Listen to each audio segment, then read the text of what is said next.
So many years, even as I sat, everybody talked and talked and talked about a deal with, it just seemed like a natural deal, but it was not done, but now it was done with us. So I feel very proud to have been a part of it. Keir, thank you very much. Thanks, Donald, and we'll speak again soon. Very good. So long. Bye.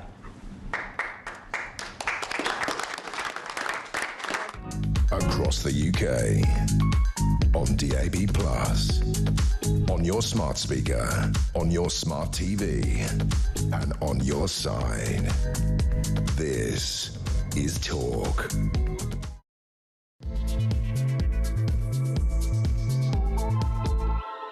A very, very good afternoon. Thank you to Ian Collins, and thank you, I should say, to Donald Trump and Sir Keir Starmer announcing, and I don't know if he picked up during the footage we just played live from the Oval Office and somewhere that Keir Starmer was in the United Kingdom, that joint announcement, the historic trade deal, Donald Trump doing his speech as ever, Keir Starmer joining in. Keir Starmer said that it was almost exactly to the minute, 80 years ago, on VE Day, as we celebrate that in the United Kingdom, that Winston Churchill announced victory in Europe. A big thing for both men, but we need to cut it to bits, really, and find out. It's one thing to say the UK-US trade deal reaffirms the fairness and trade and all those things, but what does it mean? The only man that can help me, because he's been banging on about this for months and months. We're delighted to welcome Sir John Redwood, former Conservative government minister and leadership candidate. John, good afternoon. How are you? Good afternoon. I'm in good form. Although the timing was perfect for your show, it meant that the crucial moment I was tuning in to you. I've always tried to do this job as layman-like as I can, right? There will be people watching and listening going, right, so we've got a deal with America. What does that mean? We've seen Donald Trump waving boards around with tariffs, and we've been told that we're being charged 10%, and that's less than Europe, and now is our time to strike. I've already had one person message in saying Keir Starmer can't take all the credit. He wasn't the Prime Minister at the time. Well, I suspect the same could be said of Trump. But we are where we are. What does it mean, and what are the basic fundamental points to this agreement, Sir John Redwood? Well, we need to see the detail, don't we? All we've heard is that it's a great deal and there's going to be some tariff reduction. I assume it will concentrate on those tariffs because obviously the UK's ask was to get down the 25% on steel and cars and aluminium. And the Americans had some questions on digital taxation and so forth. But we're waiting to see the text to see what is actually going to be spelt out for people. But both men are obviously very relaxed and very bullish about it. So I assume it means that the worst evils on both sides have been ironed out and we can have that fuller and freer trade. And clearly, Donald Trump wants this to be the pioneer one because he's got a whole queue of countries, South Korea, Japan, all wanting to get a deal as well as the EU. And so let's see the text. Let's hope it's really good, because then it's a good pioneering deal for him and a good deal for us. Many people have talked about Sir Keir Starmer's approach to this whole Donald Trump second presidency, and he's been accused of cozying up. He's been accused of playing the middleman. Is this a win for Sir Keir Starmer today? Is this a big moment in his premiership? Yeah, I think it's an important achievement that he's kept the president on side when quite a lot of other world leaders have found it all too easy to get on the wrong side of Donald Trump. But we must see the detail. We must see what's actually been agreed before we can appraise how good this is going to be economically.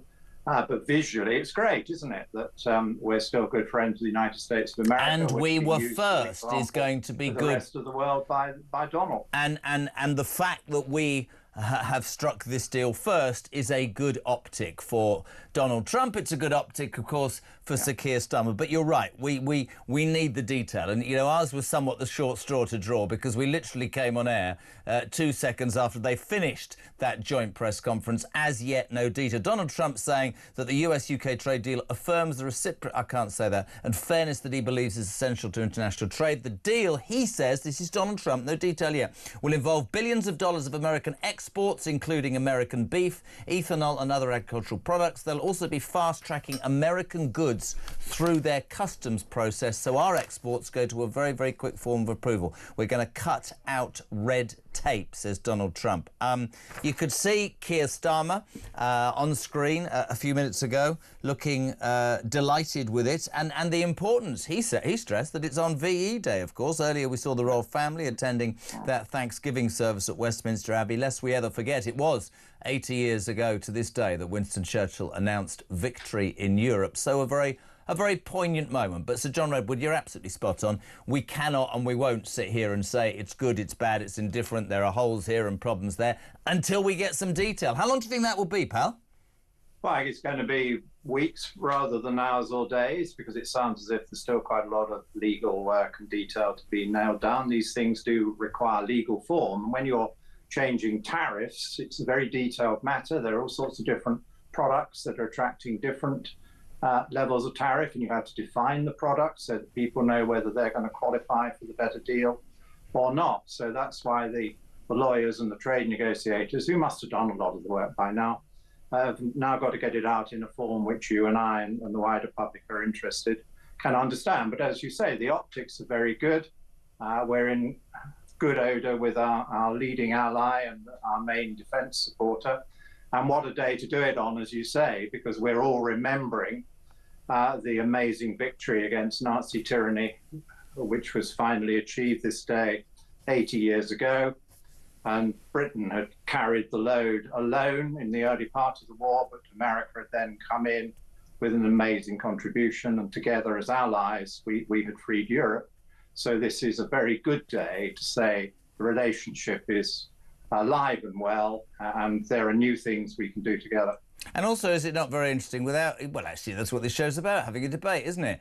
All that this country went through in 2016 to leave the EU, Brexit and all that, and all the problems that have ensued since. Has it been properly carried out? No, it hasn't. Is it good? Is it bad? Whatever.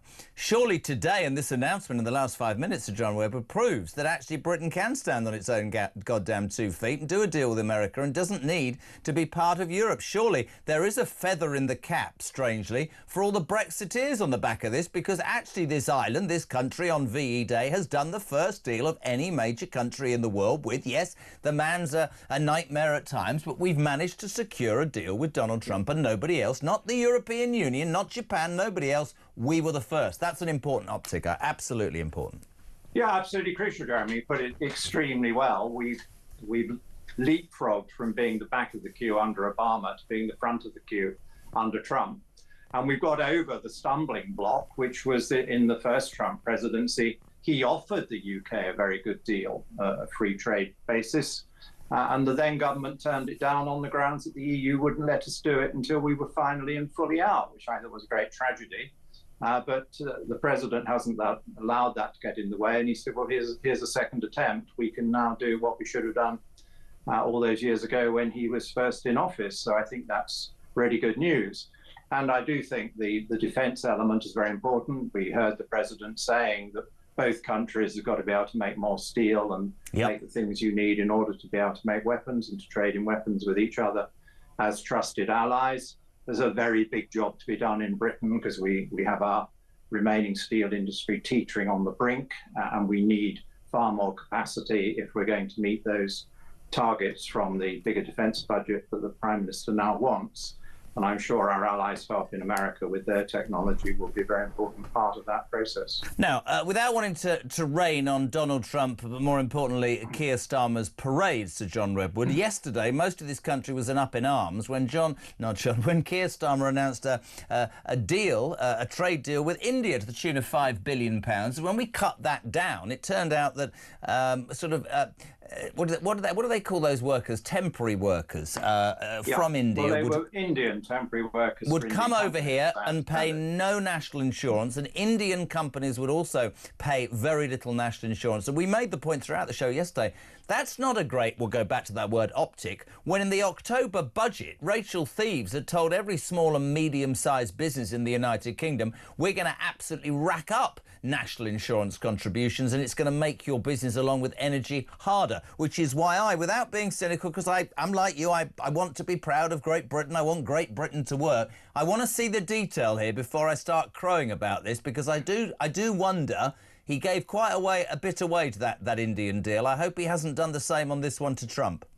Well, indeed, that's a good point. But again, on the Brexit and independent country point, it was extremely good news that the United Kingdom, well ahead of the EU, can negotiate a trade agreement with India, and quite a lot of the agreement was very welcome. There is this argument over whether that was the most unfortunate concession to make in the circumstances, because all the polling and all the assessments of business confidence show that that national insurance rise was an absolute killer.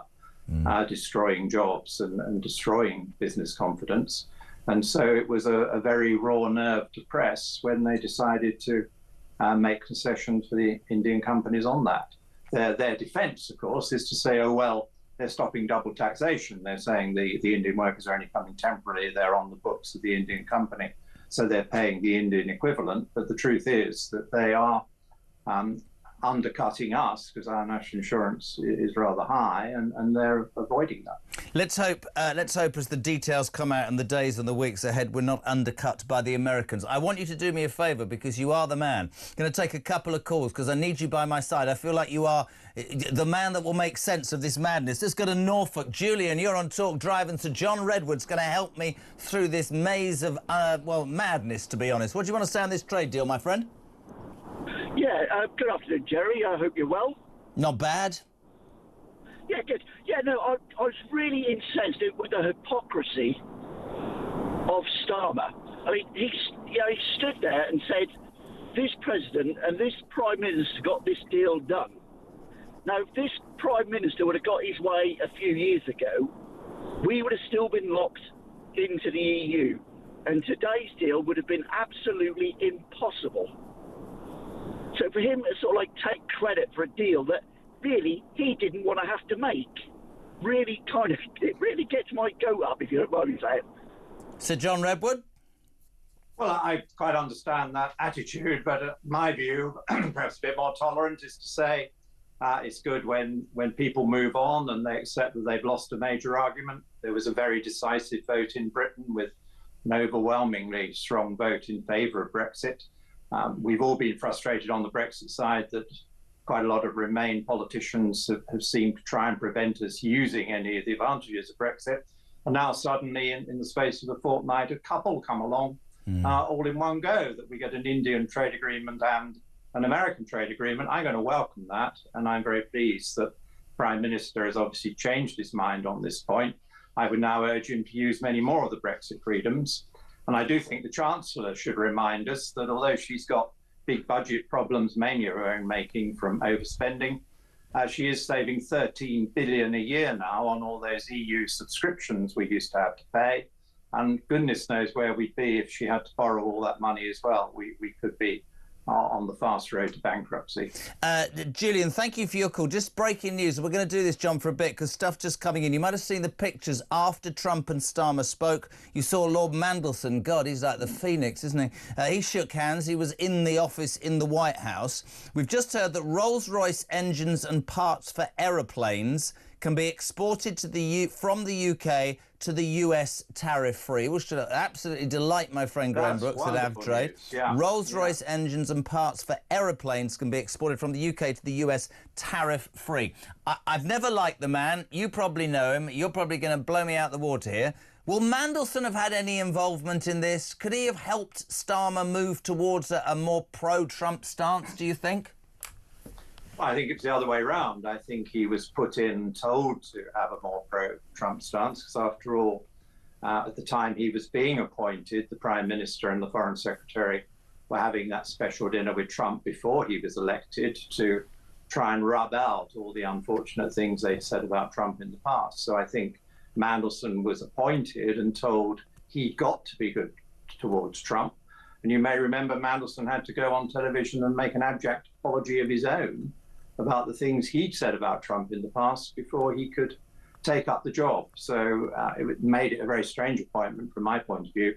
I think the ambassador we had there was well-placed. She'd organised a very special dinner to try and let bygones be bygones. But we've now got to operate with Lord Mandelson.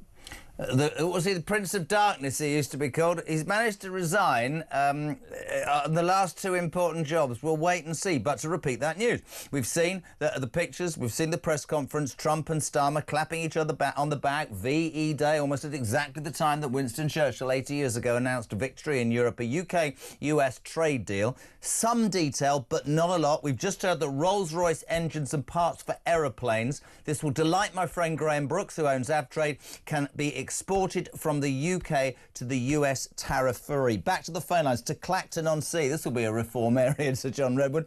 Janice, you're on Talk Drive. What have you got? Oh, hiya. John Redwood, love you. You're brilliant. Can I just say, I don't trust Starmer as far as I can throw, but I think these two deals that we've had are brilliant for our people here. But I don't know what we've sold out on, because I don't trust them.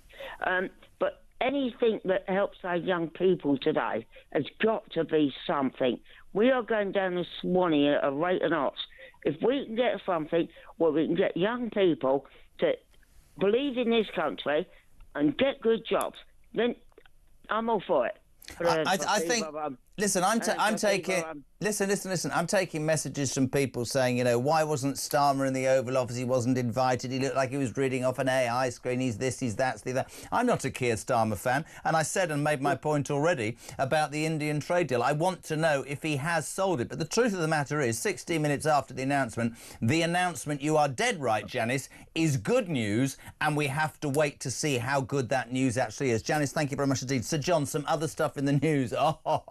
Did this yesterday, my friend. You watch the phones light up. By the way, my friends, if you are listening or watching, 0344 499 1000. Talk Drive as ever, 477. You can text me, 87222. Start your message with the word talk. Maybe you want to talk about Donald Trump and Sir Keir Starmer and the special relationship and the UK-US tariff-free, maybe not trade deal. We'll keep filling in detail. Something else here, John. US removes tariffs on UK steel and aluminium and cuts car rates to 10%. That's great news.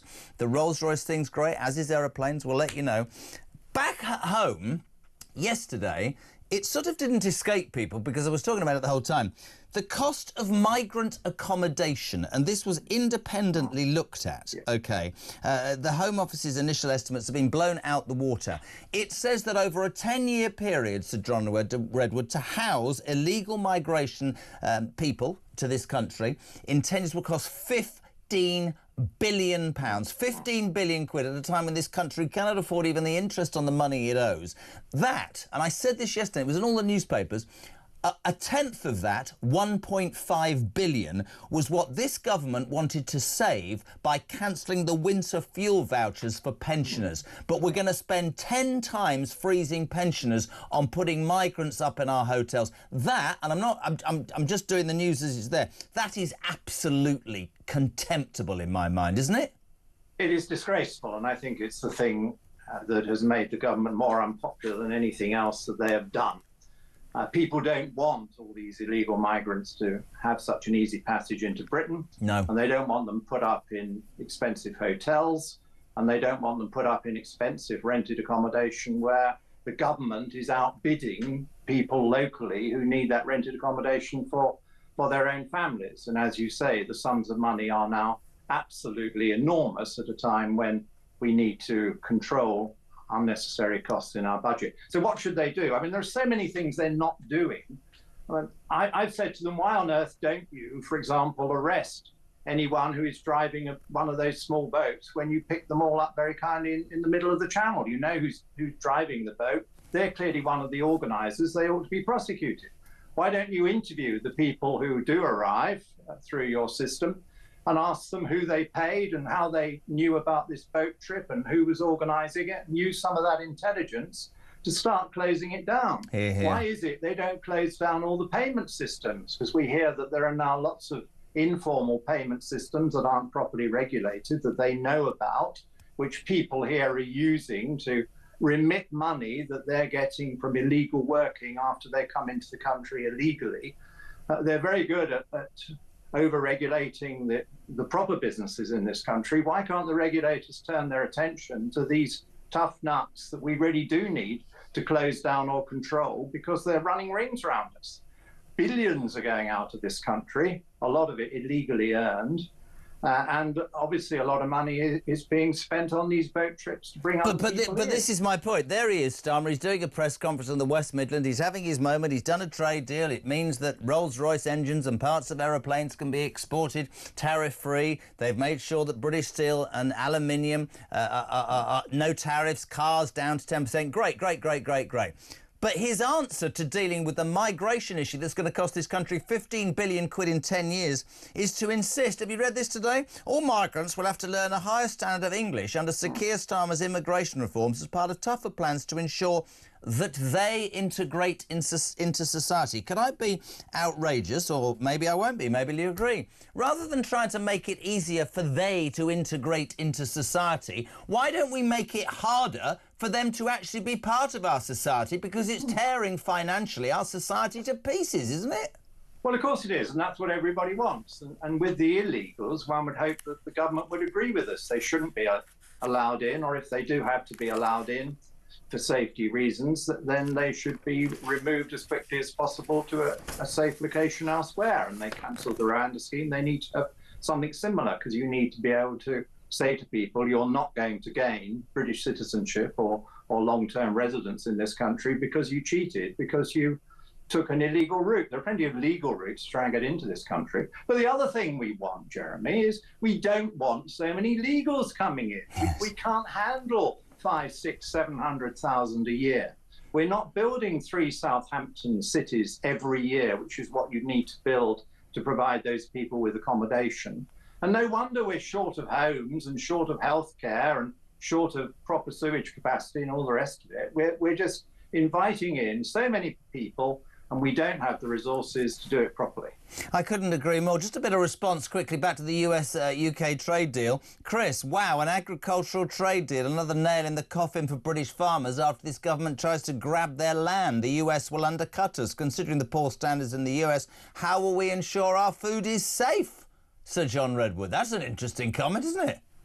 Well, is it true? I mean, this is where we need the detail, isn't it? Because the government had briefed prior to any deal that they weren't going to change any British food standards, and that maybe they would allow some relaxation of tariffs. So this is really important to know what the detail is before we come down one side or other on that argument. And I'm very much in favour of us growing more food at home, but I don't mind fair trade of food around the world.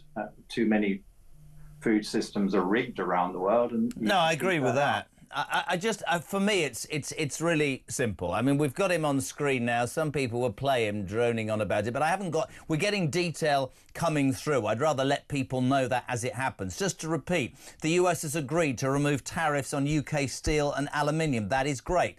The car cuts, cars, the rate will be 10%. That's better than being Europe. Thank you, Brexit, right? Yeah. Rolls-Royce engines, aeroplane parts, tariff-free. Fantastic news. Mandelson's just said the deal. Oh no, it doesn't sound like that. The deal is a springboard to tech partnerships. All of that's great. I don't know why we can play Starmer, but they haven't got detail yet. That's going to come out.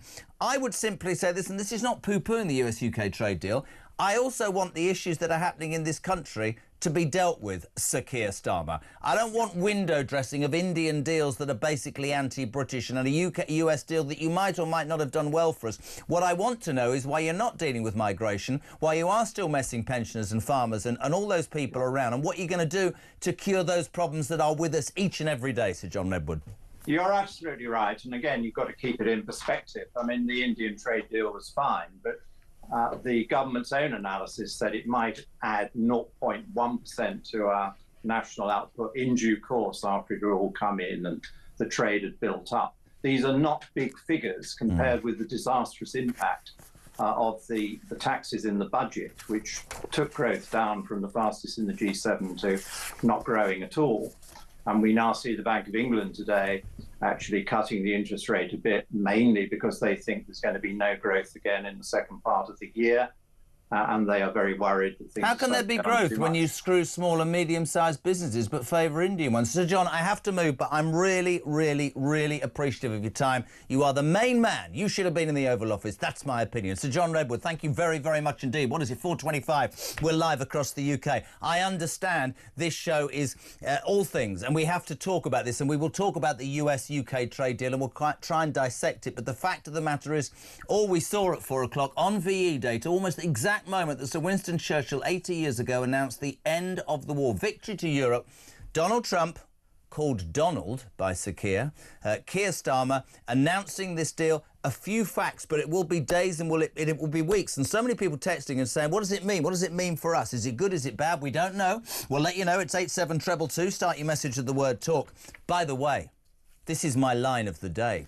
We are still waiting to hear who the new Pope will be. If you were watching this programme or listening yesterday, you'll know that we discovered, it's happening, we discovered there's a Scouse Cardinal called Vinny. This is the Cardinal of Westminster. He is currently in the conclave with a load of other would-be popes, hoping to be the first Scouse Pope. There's a massive gamble on our Vinny. It went absolutely viral yesterday. We'll keep you updated. And I've got a line, and I'm going to watch Ryan's face because his finger is going to hover over the dump button.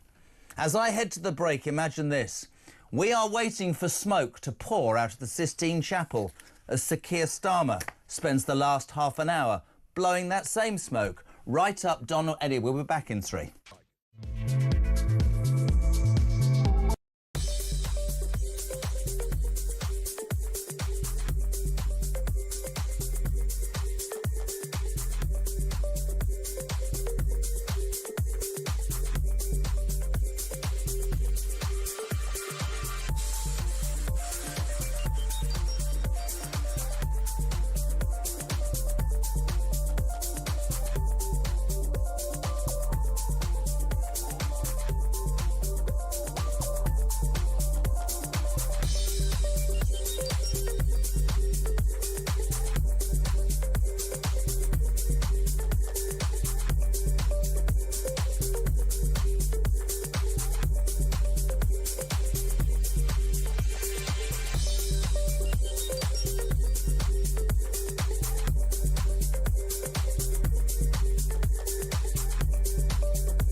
There is no reason for this country to have a trade deal with India. What benefit do we get out of a trade deal with India? Any goods we produce, which they want to buy, they have to buy anyway because they're high-tech goods made in the United Kingdom, incapable of being bought from anywhere else.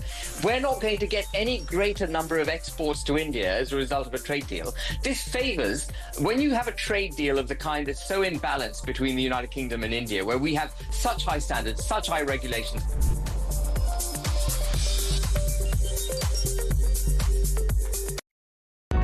Across the UK, on DAB+, on your smart speaker, on your smart TV, and on your side.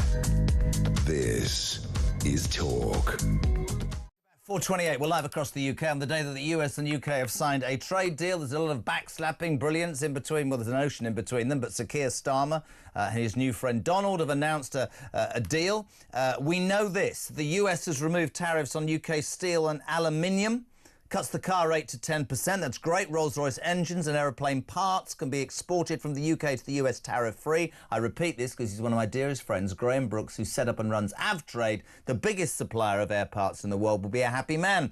Donald Trump and Mandelston shook hands. Mandelston, the Prince of Darkness, said this is a springboard to tech partnerships. We'll speak to Mark Francois, Shadow Defence Minister and Conservative MP, in a tick about what he thinks this means for the United Kingdom. Cynicism amongst you, and I understand that. Look what he did with the Indian deal yesterday. Yesterday was a $5 billion Indian deal. Turns out that Indian companies won't pay the NI that English companies are. It turns out that Indian relief and temporary workers coming to the United Kingdom won't also pay the NI that English workers are. So whilst she's backslapping everybody and having a great time, Sakir, we want to know about the things that matter, which is the British people, which is why the migration story also is massively important. Right on cue at 4:30. Ladies and gentlemen, Mark Francois. Jeremy, good afternoon. Bonjour, mon ami. Thank you very much. Before we get into the US-UK trade deal, I'm the only person in this building that's been banging this, and I want your opinion because you're an esteemed member of the, well, I don't know how to describe it, political class. Crikey. We're waiting for the new Pope.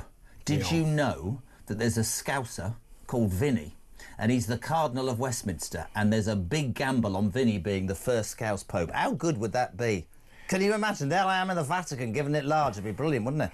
Well, my wife's a Catholic and a Spurs supporter, so I think that she might be conflicted there. God, that's a mess. So Mrs. Francois, what's happening?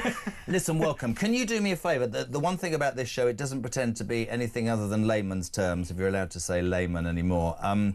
We're getting a little bit more detail, a lot of backslapping. Trump, Starmer, the optics look good, almost exactly to the minute that 80 years ago Winston Churchill announced victory in Europe.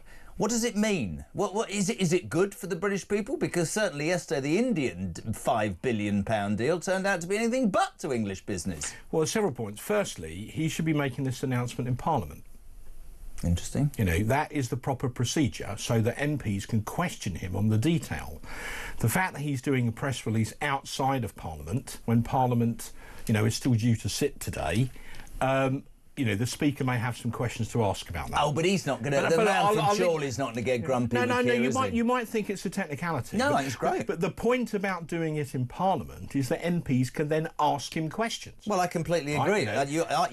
We can bash Starmer together. I worry about many things, but we don't know the detail yet. Do you think he will have sold us down the river as he appeared to do in the Indian deal quite a bit? We need to read the small print. I mean, I dealt years dealing with EU treaties and such like that, Jeremy. So you always need to read the small print of these things. One thing, though, is evident.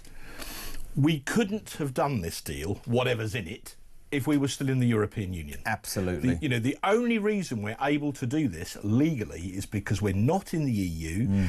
If we were in a customs union, the clue is in the name, and you can't do independent trade deals. So the fact that we've left the EU means we've done over 70, Australia, New Zealand and others. We could do one with India, we might come back to that.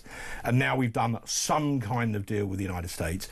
Our ambassador to the United States is the esteemed Lord Mandelston. He's had to resign from his last two jobs, a disgrace. We'll wait for the third time. I'd love to see Peter Mandelston standing outside the British Embassy in Washington saying we've been able to do this trade deal because we left the EU. I would just savour that moment. Listen, I said it in the introduction. I said not only that for those two men, let's just be honest and straight about this, right? The optics are great. VE Day, it's been done, it's great, but we need detail. But the truth of the matter is, Great Britain, UK, whatever you want to call us, has gone from about 43rd in the queue to first, and that's good for both men. Now, you know me, I'm straight. This is straight to you. You ain't going to like this, Jimmy. I want to know how a staunch Remainer managed to get a deal done in less than a year, and yet that bloody Tory government didn't get one done for almost a decade. Another reason why I will always vote for reform in the future. Mark Francois. Well, I think when Joe Biden was president, he was not well disposed to a deal with the United Kingdom for various reasons. I think Trump as president, historically he's an Anglophile, a Scottish mother, so I think you had a president who instinctively was more well disposed to Britain perhaps than his predecessor. Yeah.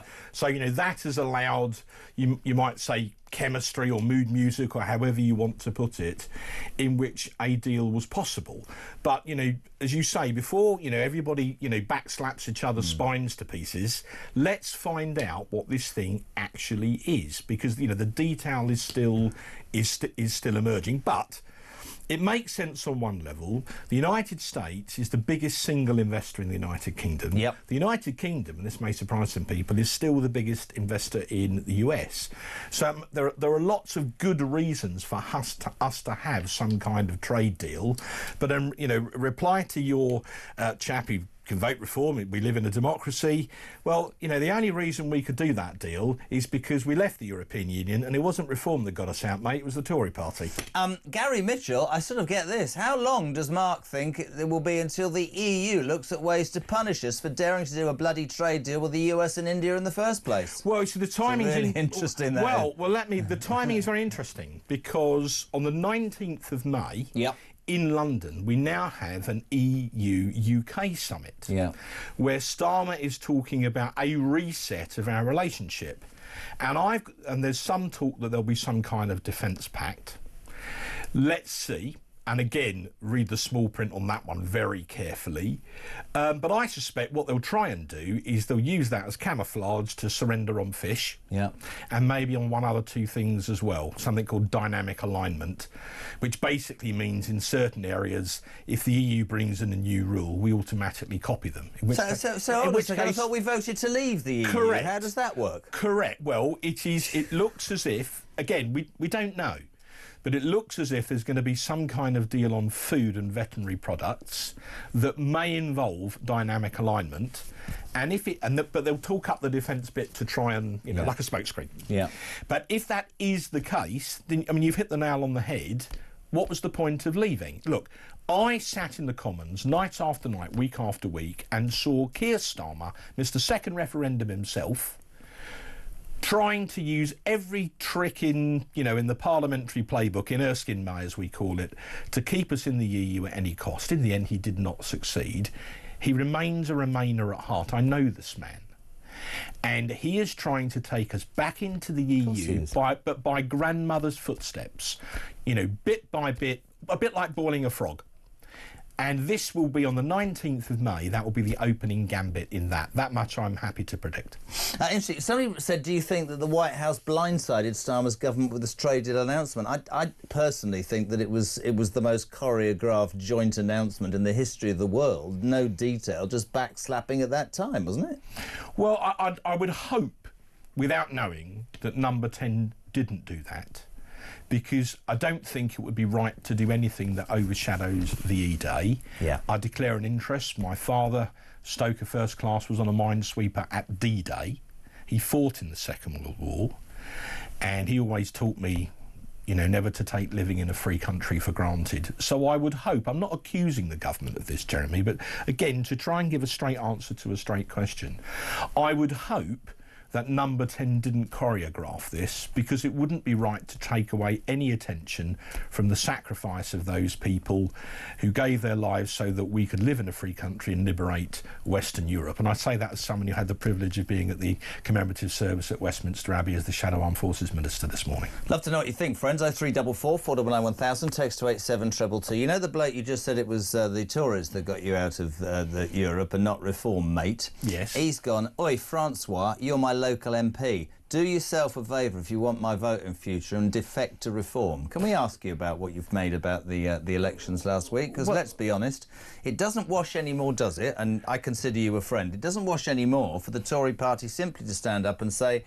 these are right-wing policies, these are outrageous. I'll tell you my story. You've talked about... please. Staunch Tory as I was brought up. Right. Talked about low taxation, a strong military, police on the streets, not a fear of crime, but dealing with crime. All the things that I was brought up to believe in. Whether we like it or not, Boris Johnson, who I was a big fan of, and now realise that there were many holes when we talk about net zero, but we also talk about how the Tory party lost sight of a lot of that. And what reform speaks about to a lot of people, this is what they tell us every single day, and they're thousands, is they now talk about the very traditional Tory values that the Tory party has stopped listening to. We are, 10 months into Kemi Badenoch. I know you're the Shadow Defence Minister, and I'm being straight with you. You're not winning an argument out there, are you? That poll is dropping on a weekly basis for the Tory party. How do you ever get this country back to believe that the Tories are an alternative? Because right now, Mark, let's be frank, Reform's the opposition to Labour, isn't it? It is. What? Not in the House of Commons, it's No, not. not in the House of Commons. No, I'm not but on the streets? Jeremy, I'm not going to be so obtuse as to come on your show and pretend that Reform didn't have a good, night in the local. I know you wouldn't. We're straight with each other, right? So let me try and answer your question like this, if I may. So I started out door knocking for the Conservative Party on council estates in Basildon in the 1980s. That's where I learnt my trade. Some people think I've got a robust debating style. I learnt that on Basildon Council in the 90s, once described as the only local authority in Britain where at council meetings the councillors used to heckle the public gallery. Right? So let me make this analogy, and I hope this is to try and answer your question. If you knocked on a door in a Basildon Council estate in the 1980s, right, you're wearing a blue rosette, they're an eye magnet, that's why we wear them. The elector would open the door and they'd see this rosette. And they might like it or hate it, but they knew what the offer was. So you're under Margaret Thatcher in the 80s, so it was strong defences and standing up to the Soviet Union because the Berlin Wall was still up. It meant curbing excessive trade union power. Well, that's going to be an issue again, isn't it? It meant, support for the police. It meant sound money and free market economics. Tory values. Right. These are the things that it meant. And they knew why you were there. Even more importantly, you knew why you were there. You knew what you stood for. You were on a bit of a mission, right? If we're going to get back into government, then we need to get to a point where when we go door knocking and they look at that rosette, they go, right, I know what the retail offer is there, mate. I know what you stand for. Absolutely. Does that make sense? Completely. Right. But I'm saying that position has been used. Can we keep you over the break? Can we have him sit? Well, I'm in your hands. It's up to your producers. Good. Yes. Don't go anywhere. Mark Francois will be with me after the break. We're coming back on Talk Drive in 3.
Across the UK, on DAB+, on your smart speaker, on your smart TV, and on your side. This is Talk. Yeah, don't miss it. Only way to wake up. The legend that is Mike Graham. Back tomorrow morning, 6 o'clock. We've got Mark Francois, the Shadow Defence Minister, being very honest. Would you ever join Reform? I don't think so. But look, I've been in the Tory party since I was 18 years of age. That is my tribe. There's all this talk about, should we do a deal with them, or they don't want a deal. Sorry? They don't want a deal, and I'll tell you why. That implies that you do. No, I didn't say that, but let me... You also said, I said, would you join Reform? You went, I don't think so. No. It's not very sure. Well, no. Look, but let me explain to you why I think they're so angry with us. The British public? No, Reform as a party, but it'll take a minute or two. Sure, no worries. OK, look. In 2019, after these, these 3 years of, trench warfare in Parliament that I was talking about a few minutes ago, Nigel Farage, I think, realised rightly that the only way we would leave the European Union was if Boris Johnson won and won well. And in that he made a correct assessment. So he stood down, if you recall, his then Brexit Party candidates in Conservative-held seats, right, like mine. We then win by 80 seats. We then take us out of the European Union. We got Brexit done. There was all this talk about whether or not we should have given Nigel Farage a peerage or we should have given him a knighthood. We never gave him lunch. We never said thank you. And we should have done. We, the Tory party, right? We never thanked him. So if you're him and you're them, in their view, there's no point doing a deal with these people, because even when you do the right thing by them, they don't thank you for it. That's your party you're talking about. Yeah, that is how they regard us. I know Nigel, I know some of his senior lieutenants, and I get why they're so angry. Boris should have said thank you, and he didn't. And so that's even 6 years on. But it surely goes beyond. It surely now goes beyond. And this is I do want to make this point. No, I'm not.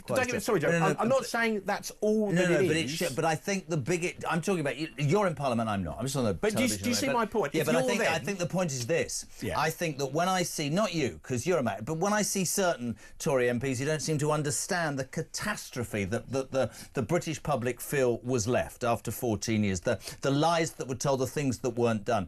They say, oh, we're the greatest party in the world. It'll be fine. It'll be fine. Farage is just, he just shouts and it'll be fine.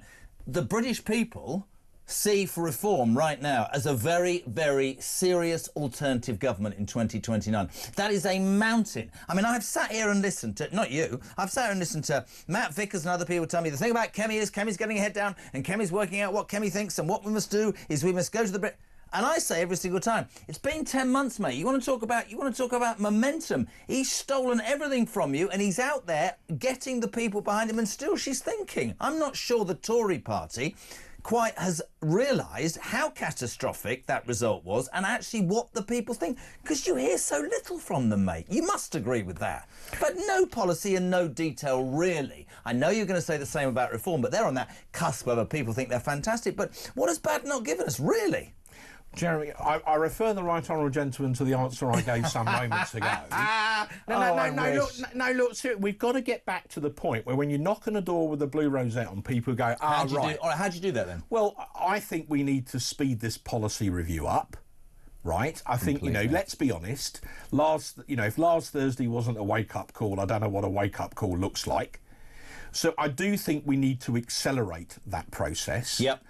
And I think we need to start giving people clear choices. So Nigel has set out some policies, but he's got a direction of travel, right? Yep. And I think we've got to make clear what our direction of travel is. Now, in some cases, it might be quite similar to his. In other cases, it might be different, and then people can choose, yes? I mean, I do believe that this Labour government is phenomenally unpopular within a year, right?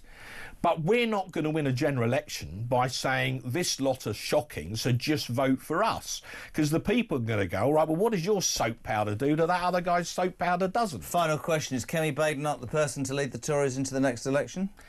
Yes, I voted for Robert Jenrick. And if he'd won, and we were going through a rough patch, I'd be saying, look, the guy won fair and square, you've got to give him a chance. So, I have to make the same argument the other way, don't I? But I do think we want to get on with this policy review and speed that up a bit, I think. Listen, you are more than always welcome. Love having you on. I wouldn't give away, so you're talking in the break and you work your backside off to get back there, and we appreciate that, and we appreciate you being on Talk. Mark Francois, Shadow Defence Minister, here on Talk Drive, 12 minutes to 5 on the day the US and the UK made that all-important trade deal. Lots of backslapping. Well done, Donald. Well done, Keir. What does it mean? So far, steel and aluminium, no tariffs, car rate to 10%, aircraft parts, Rolls-Royce, that's great. More detail will come as we know. Also, migrant immigration. That shocking news yesterday that to house illegal migrants in this country over the next 10 years, my friends, will cost 15 billion quid. To put that into perspective, they only saved 1.5 billion quid, a tenth of that immigration figure, by freezing pensioners to death this winter. Back on Talk Drive in 3.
I mean, there is no reason for this country to have a trade deal with India. What benefit do we get out of a trade deal with India? Any goods we produce, which they want to buy, they have to buy anyway because they're high-tech goods made in the United Kingdom, incapable of being bought from anywhere else. We're not going to get any greater number of exports to India as a result of a trade deal. This favors, when you have a trade deal of the kind that's so imbalanced between the United Kingdom and India, where we have such high standards, such high regulations.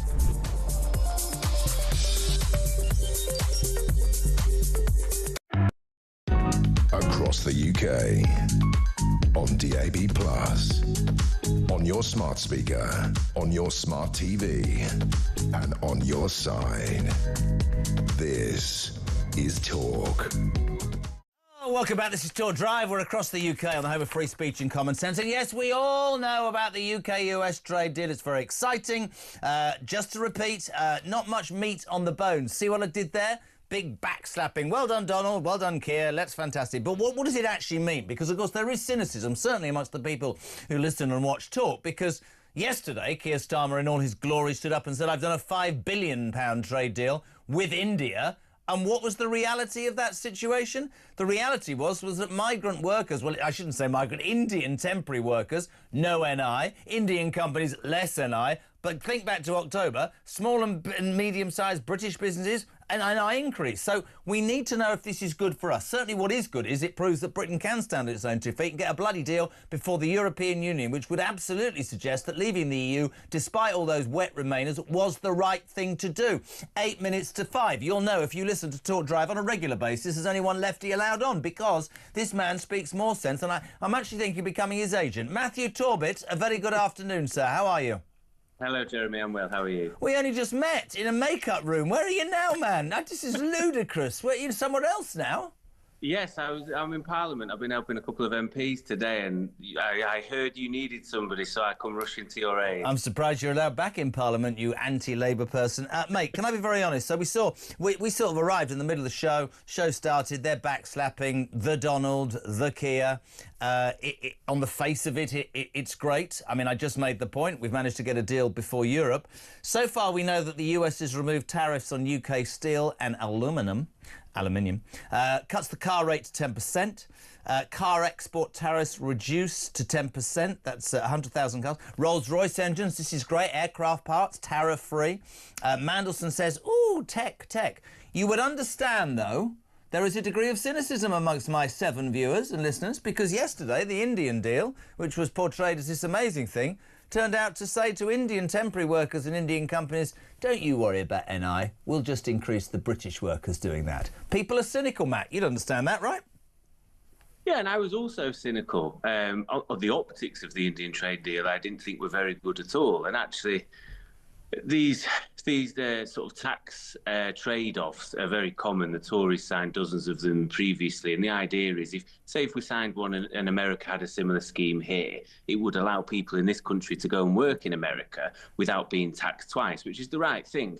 Now, what is a bit of a kicker for people is when your NI is going up, and yet somebody who isn't from this country gets a little bit of a reprieve, and I get that. I actually thought the bigger kicker was it was worth less than 5 billion over 10 years, which is a bit of a pittance in GDP terms. That was my thing. I thought it's a big economy, but what are we really getting out of it? The American one, I think the Labour Party needs some good news stories, and as much as the people at home might not feel this is directly impacting their lives, you know, across the West Midlands where Jaguar and Range Rover are, people are going to be very pleased. When we're looking at British Steel and what needs to be done there to save Virgin Steel, they'll be very pleased.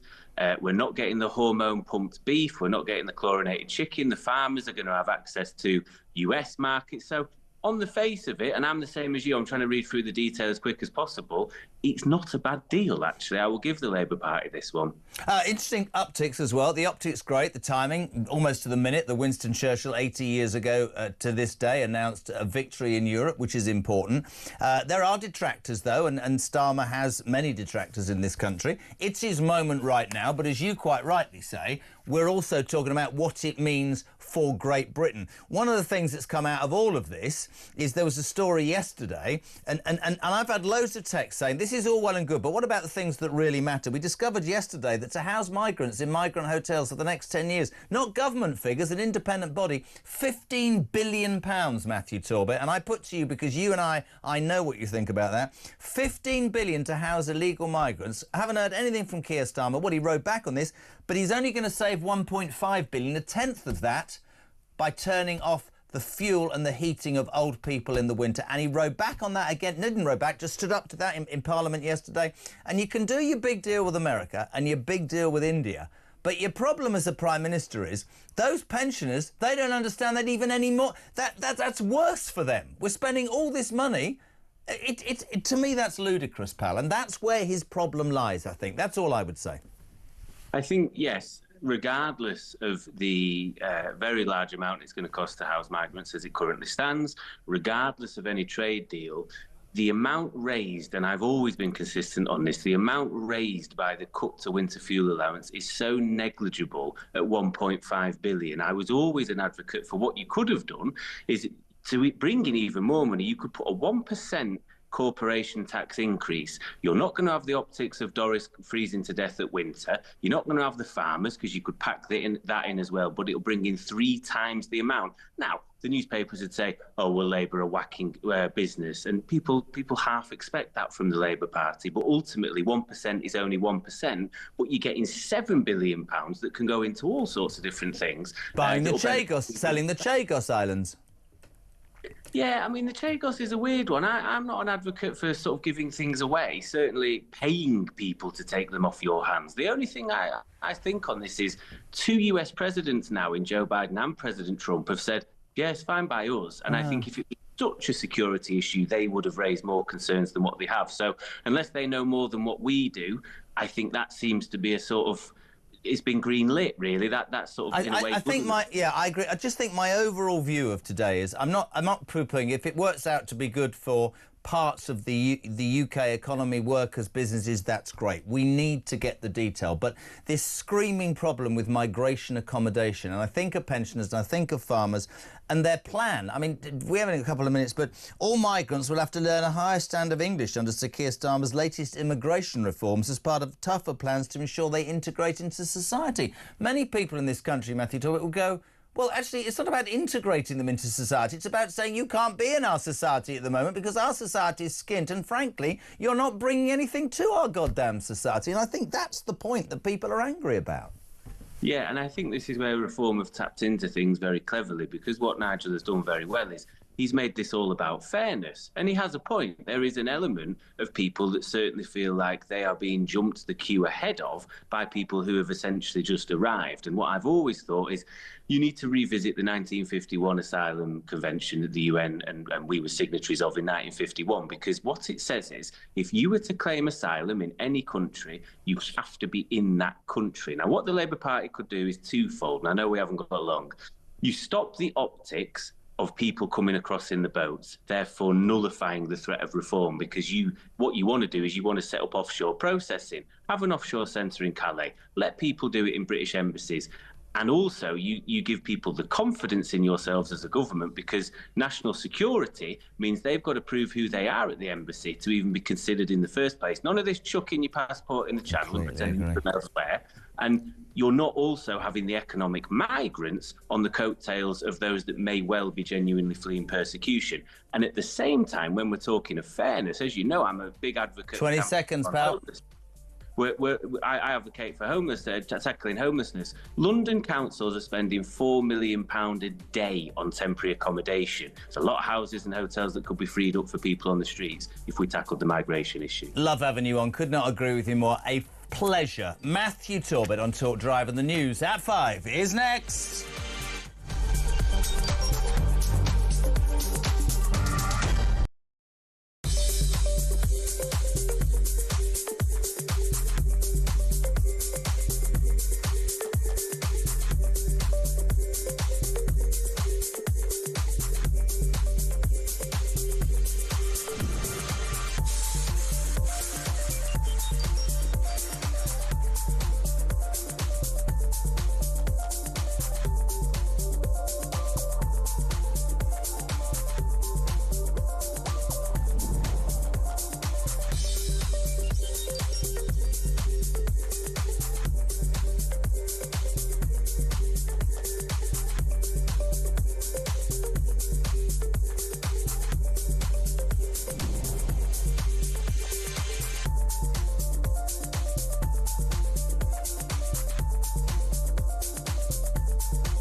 Across the UK, on DAB+, on your smart speaker, on your smart TV, and on your side. This is Talk.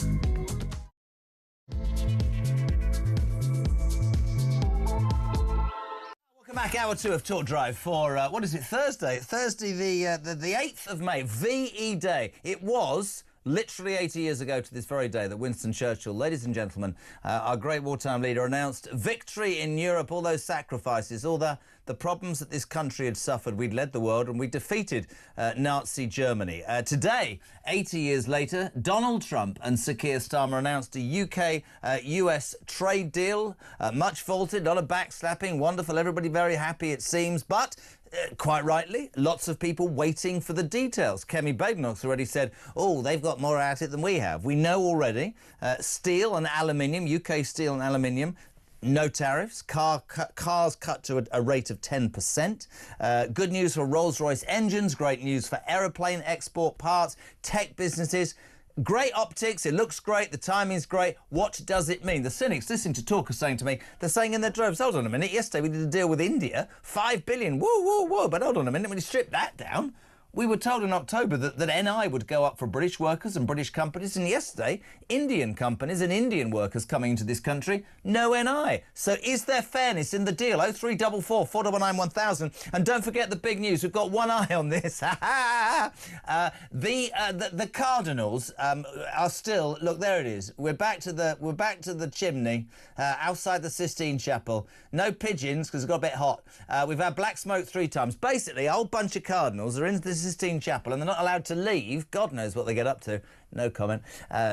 Anyway, they can't leave until they elect a new pope. I just so happened to say, ladies and gentlemen, because Jodie let me know yesterday, there is a Scouse cardinal. His name is Vinnie. What's he say? Vinnie Nichols. Is it Vinnie Nichols? Vinnie Nichols, there he is on screen. I just launched into Lily Savage. Vinnie's in the conclave with the rest of them, right? There's about 80 of them. Vinnie was 33-1 when I started this yesterday. He's now 5-1 second favourite. Can you imagine if we end up with a Scouse Pope? Get all those deals I could do in the Vatican, mate. Sell this, buy that, whatever. It's a bit of fun, but it is great. There's been a massive gamble on our Vin. Will Vinny make it to Pope? Jodie's over the moon. We'll let you know as soon as anybody... Well, there's white smoke, and that's great. And thank you to the people who liked my comment that as we sit here waiting for smoke to pour out of the Sistine Chapel, we're watching Keir Starmer blow that same smoke right up Donald. Anyway, there we go. 0344 499 1000. Drive is on. We're going to Salford. Alan, you're on Talk Drive. A very good afternoon, sir. How are you? Good afternoon, Jeremy. Good afternoon. Can you do a Scouse accent, please? Me, I can't. My dad was a Scouser. Hey, see there, not bad for a Manc. How are we doing then? What do you want to say? I just want to say I've been watching this, the deal. Fantastic deal, but we're 8 years too late. 2016 we should have come out of this nonsense, this Europe. It does beg the question, and I put it to Mark Francois before the break, how is it that a wet Remainer in Keir Starmer's got this done in 10 months and the Tories didn't get this done in 10 years? Well, the Tories, don't forget, have been voted against by all the Labour Party, SDP, SNP, and in the Parliament. They held it back. The Remainers, nobody else. Oh, hold on a second. Breaking news. Sistine Chapel. No, it's not smoke, but 2 seagulls are back. The seagulls are back. They're hovering round. Oh, there's a baby seagull. Goodness me, there's happiness. No, hold on a minute. This is more important than you, Alan, in Salford. The seagull that was sat there yesterday waiting for the smoke is now back with its youngsters. Don't burn the baby. Oh, my God. What if the smoke comes out now? They're going to start crying. It's all going on. Are you watching? No, you're not bothered, are you? Thank you for your call. Let's go to Dorset. Jordan, you're on Talk Drive, even. You need to do a Liverpool accent. Go. I don't think I can do a Liverpool accent. What do you mean you can't? You're all right, Jordan. I'm joking. Right, what do you want to say? Go on, crack on. We talk about all this amount of money that's going to cost for the migrants to stay in the UK and be housed in all these lovely hotels. Imagine what good they could do with all the veterans which are currently on the streets and the amount of money that could be invested in them, rather than house them in big 4- or 5-star hotels. Mate, I couldn't agree more. On a serious note, this is a figure that came out yesterday. The cost of migrant accommodation dwarfs the savings the government will gain from cuts to winter fuel payments by 10. It's going to cost £15 billion over 10 years to house illegal migrants because apparently we can't process, we can't say no, we're just this open border. Come and have fun. Let's screw all the British people. But we'll actually make pensioners pay for it. But it's only a tenth. It's ludicrous. It doesn't... We talk about good optics, don't we, Jordan, right? We see Starmer and Trump and their big UK-US deal, and yet at home, you are, Mr Starmer, screwing pensioners, veterans, farmers, waspy women, and on the international stage, you think you're changing the world. I know, it's absolute bonkers. It's crazy. Whereabouts in Dorset, Jordan? Just North Pool in Blandford. Lovely. Good for you. Enjoy. Thank you very much, Steve, for coming on. Before we crack on, I'm going to tell you a story to my mind from Dorset. This sums up my life. I took a phone call yesterday. My son hasn't been very well. Bless his little heart, Ollie. He's watching now. I hope he's OK. And it got to a point last night that my wife, bless her, who's fantastic, rang 111. That was a mistake. I think they read from a crib sheet. Anyway, this girl delivered quite shocking news and said, you need to get to the hospital right now. This is quite bad. So wakes up the baby, does all of this. Oh, hold Hold on, breaking news. There's white smoke coming out of the chimney. Is it Vinny? Is it Vinny? Is Vinny the new Pope? The crowds are going nuts. We've got white smoke. There is a new Pope. Forget my story about Bournemouth Hospital last night. I'll do it later. Watching on screen, white smoke is pouring out of the Sistine Chapel, the conclave. They've reached an agreement for the Pope, the new Pope. On this show, we hope it's our Vinny. I had a few quid on Vinny at 33 to 1. More of that. The crowd are going nuts. Was that the fourth lot of smoke, Ryan? You need to be constant. It was the third time lucky. There's a woman in tears. But for 1.4 billion Catholics, on a serious note, this is an absolutely seismic moment. White smoke pouring from the roof of the conclave, and they have elected a new Pope. More details to follow. Goodness sake, this entire show is going to be about details to follow. We might find out about the deal, then we might find out about the Pope. And do you know what they've just said in my ear? This is brilliant. Nobody will find this funny bar Sam. Ryan's just said in my ear, Benedict's ready. And I thought, God, the Pope's on line 1 already. Jesus Christ. Benedict Spence. I thought you. He said Benedict's ready, and I went, good God, we've got power. Talk's got the new Pope. How are you, Benedict? En nomine Patris, et Spiritus, etc., etc. Yes. Well, I'm as taken aback as you are. I wasn't expecting that. I was expecting. Do you think Vinny from Liverpool has a chance? I actually need to question your producer Jody about this. I'm not sure he is a Scouser. He's from Crosby. Is that Scouser or is that Wool? Oh! Jodie comes from the posh part of Liverpool. Where posh Liverpool, is she? She gets out of the bath to have a wee. She's very upmarket. She comes from Huyton or something. So listen, this is a white smoke pouring from the Sistine Chapel. The crowds are going nuts. We will let you know. Any idea, Ride, when they'll let us know who the new Pope is? We're trying to find out. Just ring that. They are locked up. They've been in there for 3 days. Imagine what they've been getting up to. That's what I want to ask you, Benedict Spence. What do they get up to for 3 days? It's an outrage, man. I think it's very slow, ponderous conversations, possibly all in Latin, which might explain why it takes so long because only half the people understand. I think that was a Pope Benedict line, in fact. Pope Benedict said, I like to make my announcements in Latin because it means only about 20% of Catholics get angry at me, and the rest will have to wait for the translations. Right, we will keep you updated. We've got our own Pope on line 1, Pope Benedict Spence III. So we'll keep those pictures. We'll take those pictures down now. We'll get Benedict on screen. Benedict, so much going on today. Oh, my God, it's madness in this studio. We started the show with this seismic announcement between Donald Trump, the 47th President of the United States, and Sir Keir Starmer, the current incumbent of number 10 Downing Street, announcing a UK-US trade deal. You know me, you're cerebrally a million times in front of me, but for people, I believe, they want it put in layperson's terms. We're getting a bit of detail. Rolls-Royce, aeroplane parts, no tariffs, aluminium, UK steel, that's great, cars down. But this is, I think, the important thing.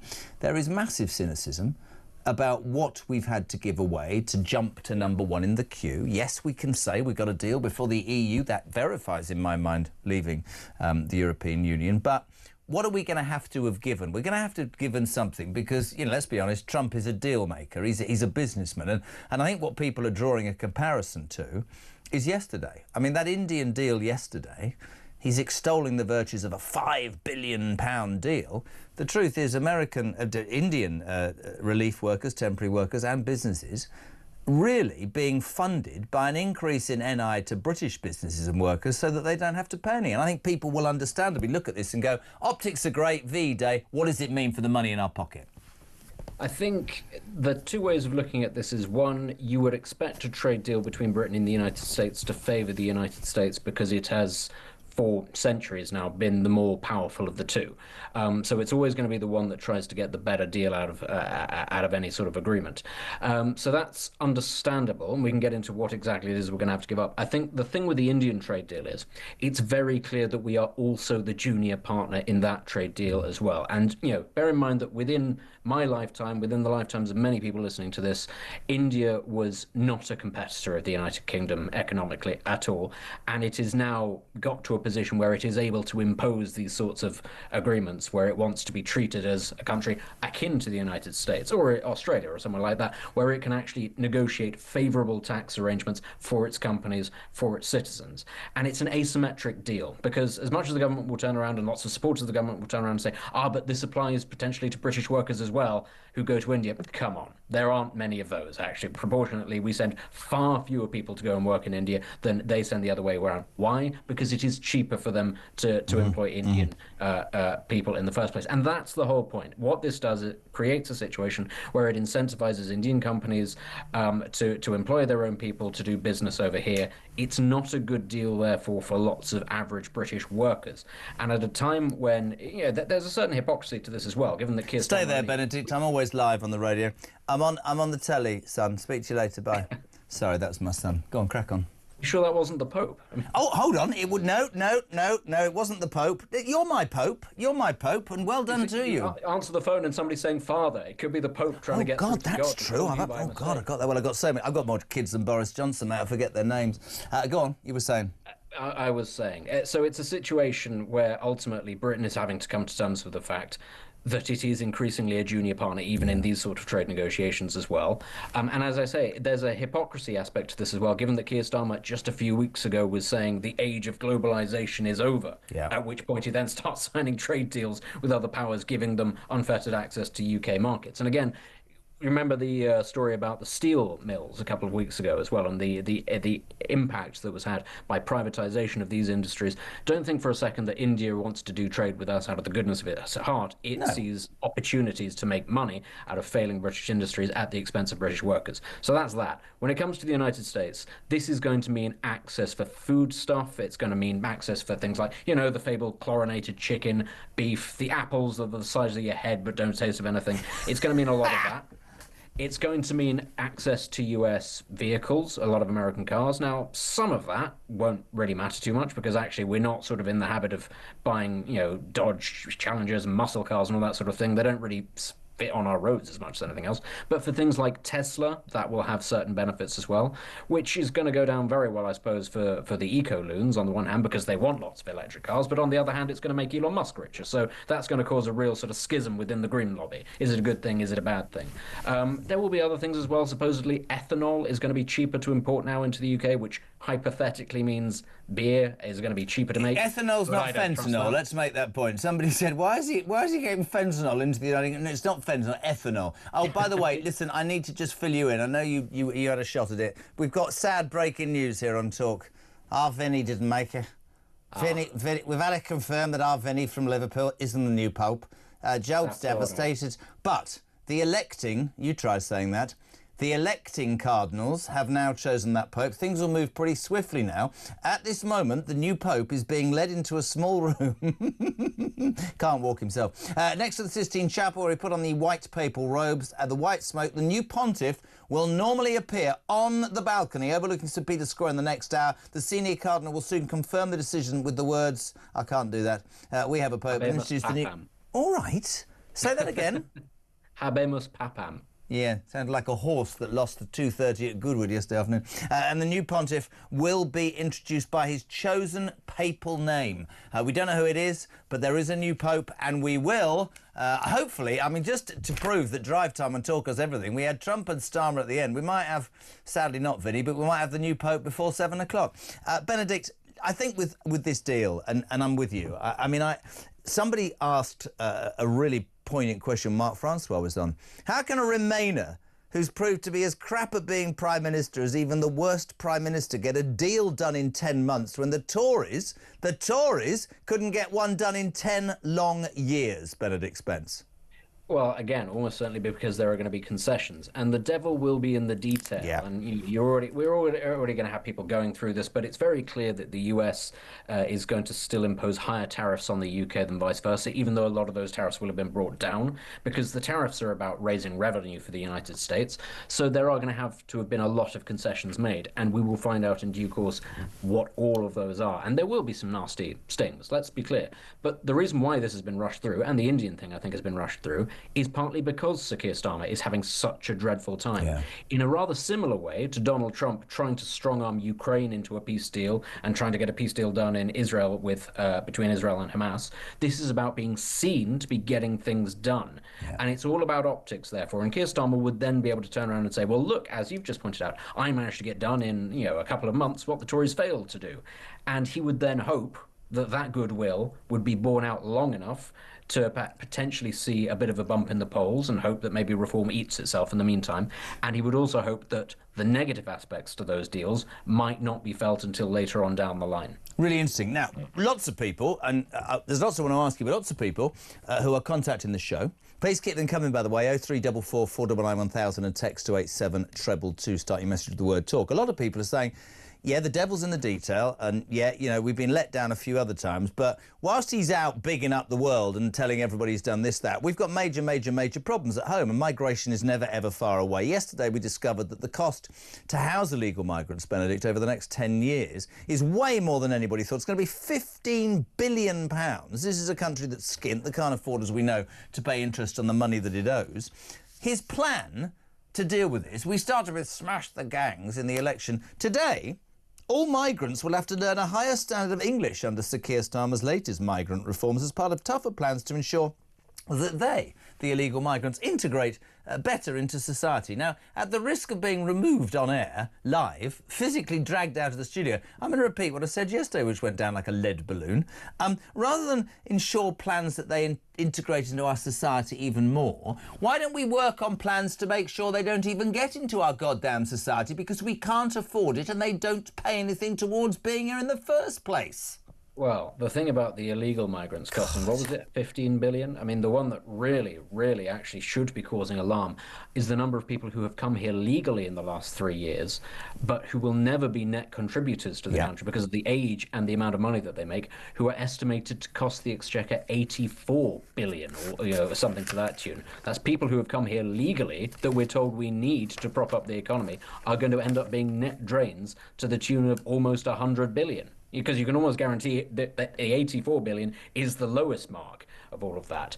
On the subject of getting people to come here and speak fluent English, honestly, it's something that I've heard for years and years. It's trotted out by MPs when they want to sound like they're being tough on migration. They go, well, this is what we're going to do. We're going to make sure everybody speaks a good English. It never actually happens, though. The Tories used to talk about this, and I'm fairly certain Blair used to talk about it when he was Prime Minister as well, that there's going to be this gold standard where only fantastic, completely fluent English speakers are going to come, which, to be fair, I do think should be a basic standard. It is not a difficult language to learn in the grand scheme of things, but it's never followed through. It's never actually followed through at all, because once, as you say, the key is how do you stop people from getting into the country in the first place? And we don't really seem to be prepared to stop that. And once they're here, well, then they have all of these laws and rights that say that you can't deport them necessarily. Well, where's the incentive for them? And also, who is going to end up footing the bill for this? You mean it's going to be us. So we're going to end up paying for translators and teachers and all that sort of thing. 80 million they spent on translators last year, by the way.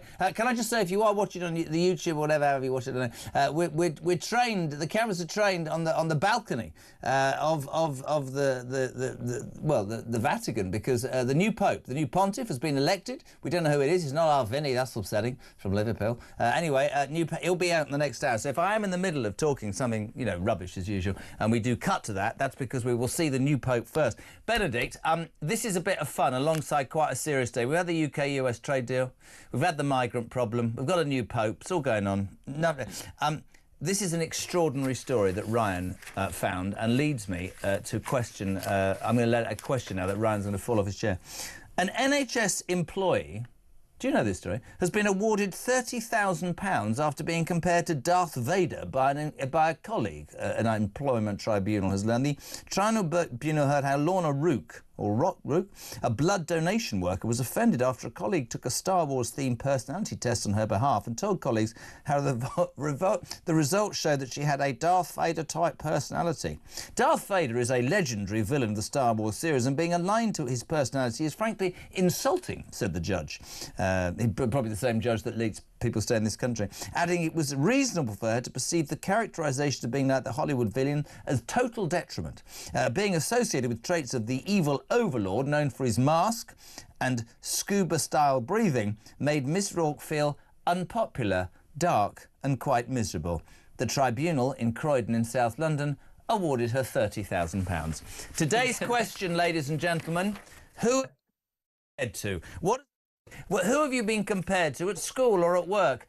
Did it make you laugh? Did you have fun, or did you get offended? This lady was upset to be called that she was apparently like Darth. I don't think she was told she looked like Darth Vader. Her character traits. She got 30 grand. So 87222. Who have you been? Who have you been told you look like or sound like at work or at home? Has it offended you, or have you had a good laugh about it? What about you, Pope Benedict Spence?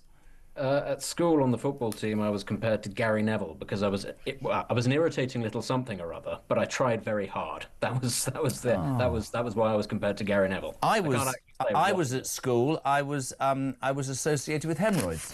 I was called Kyle Pile Hemorrhoid, which is in fact a vein in your backside. So that's lovely. But we'd love to hear 87222. Start the message with the word talk. Bit of fun. Benedict, what a day! A new pope, a UK-US trade deal. Are you feeling happy about life as a UK citizen? Yeah, I am. Arsenal are out of the Champions League. Everything's coming up my way this week. Sorry, who do you support? Liverpool. Get out of here. Thank you very much indeed. Pope Benedict Spence, 524. We're live across the UK on Talk Drive.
The sort of people that we've had standing for us up and down the country, by and large, are talented, able, driven people who desperately want best for their country. Now, as I say, there will be mistakes made. Some people might find the workload is huge, though I've never seen that many councillors who are hospitalised through overwork. Yeah. But I think that there is that drive and that ambition is there, and there is a can-do attitude.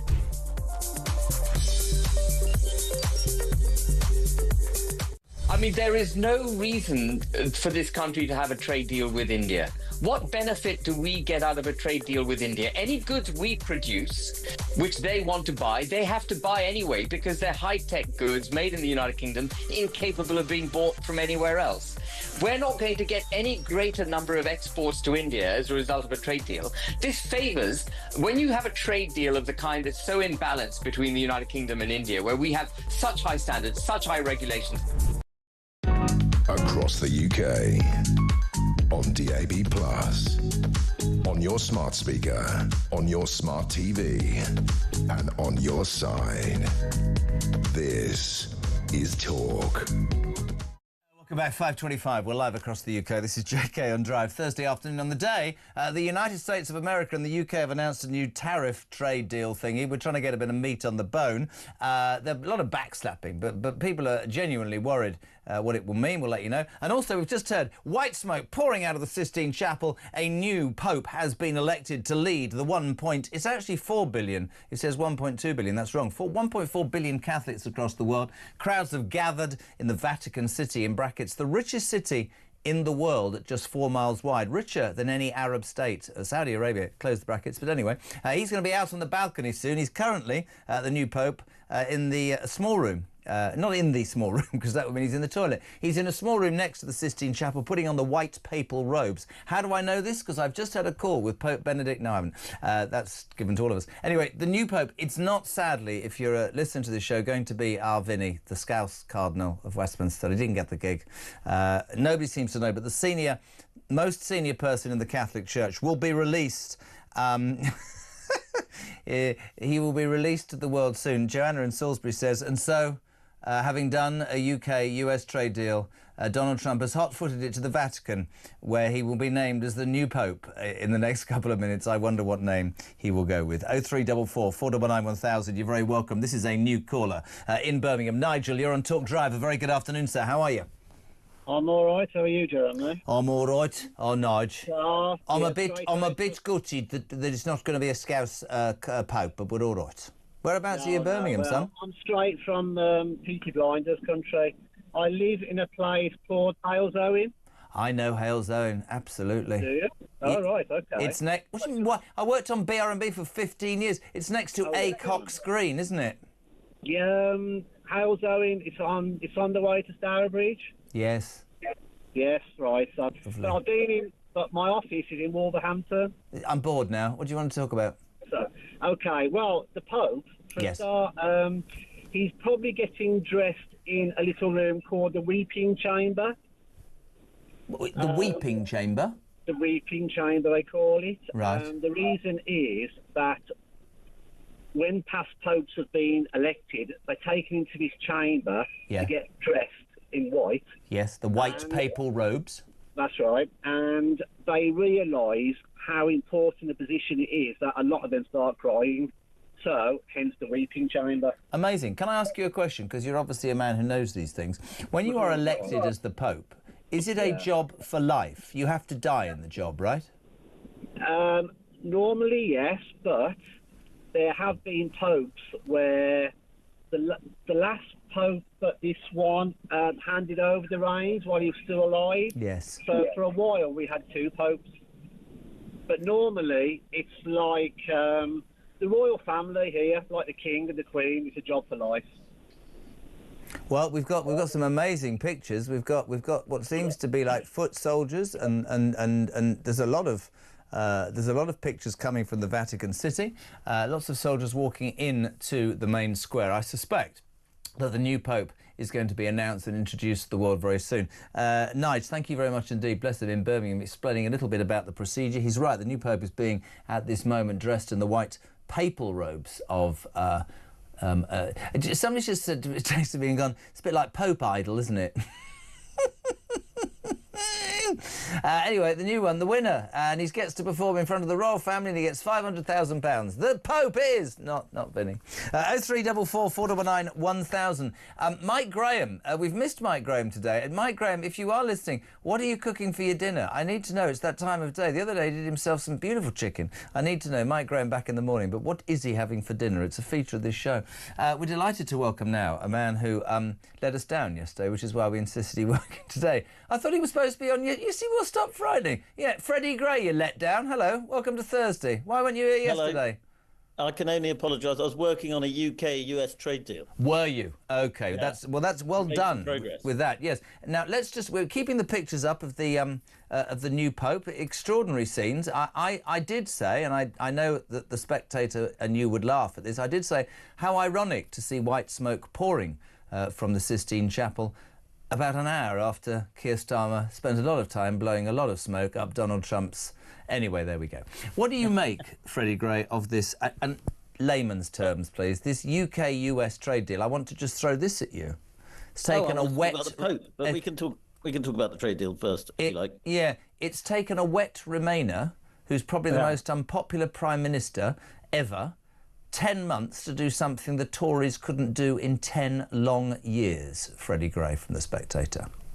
Yes, it's extraordinary, and it shows you what the British government can do when they put their mind to it. And, you know, everybody's going to sort of put their leg against it and say, oh, well, it's not really, it's just a framework, all the details are going to fall apart under scrutiny, and that may be true to some extent. But there is no denying that after a very bad week for Keir Starmer last week, and a trade deal with India that possibly didn't go down as well as he hoped it would. This is a good news day for Keir Starmer. The European Union would love to have been the first people to... Yes, and I think we have to keep making this point. Those people who were for Brexit have been vindicated today because we have done a deal with the United States of America. We don't know that we need some meat on the bone. The devil's in the detail, as Benedict Spence said. But we've done a deal before anybody else in the world, Freddie. Well, quite. And this is the obvious and clear benefit of Brexit, is that when you take back control of your sovereignty, you can do things that other countries in the European Union can't do, namely sign trade deals, which Europe is very, very slow at doing. And again, it is obvious that there's going to be huge wrangling over technicalities. Yep. There's a long way to go. It's not necessarily this great win. The optics are great, though, aren't they? The optics are great, but the devil's in the detail. The optics are great. The devil's in the detail. And also, I mean, if you went back 6 months ago, as Chris Mason from the BBC, whose questions I don't always like, I thought he asked a good question. He said, 6 months ago, this would have been very terrible news for Britain, a 10% tariff on everything. Yeah. And so it's the art of Donald Trump's deal that he... Well, I was going to say, for all the people that have slagged off Donald Trump, right, he's got 10% extra for many things for the American people. He's done exactly what he said he would do for the American people, which is make America better, greater, whatever, financially, morally, I don't know, security-wise. That's the whole point. And I always, and I'm not... Listen, but I always thought when he was standing up with his board, he was saying 20% and 30%. That's how we used to sell 40 years ago when we were selling. We had gold, silver and bronze. Gold would have been 100, silver would have been 50 and bronze would have been 25. They want bronze, you want gold, you settle on silver, Bob's your uncle. Everybody's a winner. That's how I saw it, Yes, I think what the sort of genius of Trump in some ways is that he takes all of the hypocrisy and the complexity out of a lot of things and just makes it about raw expressions of power. And that's what he did with Liberation Day. It was very, very traumatic for a lot of people. The markets went down massively, then came back up pretty massively. And he has frightened the free world, if you want to call it the free world, the free financial world, into... accepting his terms, and he hasn't accepted China's terms. There's very interesting negotiations going on in Switzerland at the moment between China and America. It'll be very interesting to see if progress is made on those, because at the moment it looks like the Trump strategy is to peel away most of the world away from China and to try and say, we are the free trade bloc. We are the bloc you want to trade with, and you don't want to trade with China, because a lot of countries since COVID, a lot of countries don't trust China, and rightly so. Lots of people texting and saying how long before we get punished by the European Union for daring to do a deal, because there's supposed to be a meeting very soon between the UK and EU where, again, and let's talk about Starmer. He's having a good day, but this is a man who wants to realign ourselves to EU. We left the EU 9 years ago. He wants to realign. Well, are they going to make that more difficult for us now? Or, I mean, maybe that's a good thing for people who don't think it's a good idea. Very interesting. It is very interesting, and particularly Lord Mandelson's role in this is very interesting as our ambassador in Washington. Can I just tell you, as you mentioned the Dark Lord, the Prince of Darkness, the man who's been fired from his last 2 jobs, into the studio outside walks Kevin O'Sullivan. The timing is absolutely extraordinary. I thought you were about to say the Pope just walked out onto the balcony. No, the Pope hasn't walked out. We nearly. I thought I had the Pope on the line, because literally online, as the Pope announced, we had Benedict Spence. I thought Pope Benedict was online for, but no, we're waiting. We're waiting for the Pope. We're just gutted here it wasn't our Vinny, the Scouse Cardinal. Well, actually, one of your callers was talking about the, he called it the weeping room. I thought it was called the Chamber of Tears. I've been in there once. Have you? Yeah, and I didn't cry, which I think means I'm destined never to be Pope. Well, I don't think you are going to be Pope. I think you're a heinous human being. How dare you not cry in the weeping room? Now, that's an extraordinary thing. Just back, if we can. Sorry, I know what it's like, because we've got those pictures going. Starmer is a sort of, I don't know, there's part of me that thinks today, the day of doing it, the optics on VE Day, almost to the minute it was announced, by the way, at 4 o'clock, just as we started, which was actually really interesting, because it was exactly 80 years ago to that minute that Winston Churchill announced victory in Europe. I just get the feeling from many people who have texted and called this afternoon that you can stand and make deals with India and have it picked to pieces. You can stand and make a deal with the UK and the US and all that, and you can have all of that. But there are things going on at home, Sir Keir Starmer, that are fueling people's complete disillusionment with your government. And one of them was what came out yesterday and will not go away, which is that it's been proven that housing illegal migrants over 10 years will cost £15 billion, and the only money they were going to save by freezing pensioners last winter was £1.5 billion, a tenth of that. And his argument today is, what I'm going to do as part of my reform of migration is to make sure that it's tougher. They need to learn to speak English better to integrate into our society on a far more cohesive level. And I'm sitting here thinking to myself, maybe you should come up with a plan whereby they can't integrate into our society if they shouldn't be here in the first place. Well, I agree. I think that Labour took a big smack in the face last week in the local elections. Yeah. I think they're trying to show that they get it on immigration, that they can be tough. They're talking about visa revokings. They're talking about English language requirements. The problem is I don't think anybody thinks they're serious about fixing immigration. And we see that with reform's popularity, because people may have doubts about reform, but they believe them when they talk about bringing down the numbers. And they look over at Donald Trump, who's got a lot of things wrong, and, but on deportations and so on, that's a surprisingly popular policy. Why is it surprising in your mind? Well, I think, if you told me 10 years ago that a US president would be talking in the way that Donald Trump talks about deporting people and, using the kind of language that he talks, I would think that's just never going to happen. Yeah. It was too shocking. But now he has changed. He's changed the whole parameters of the debate.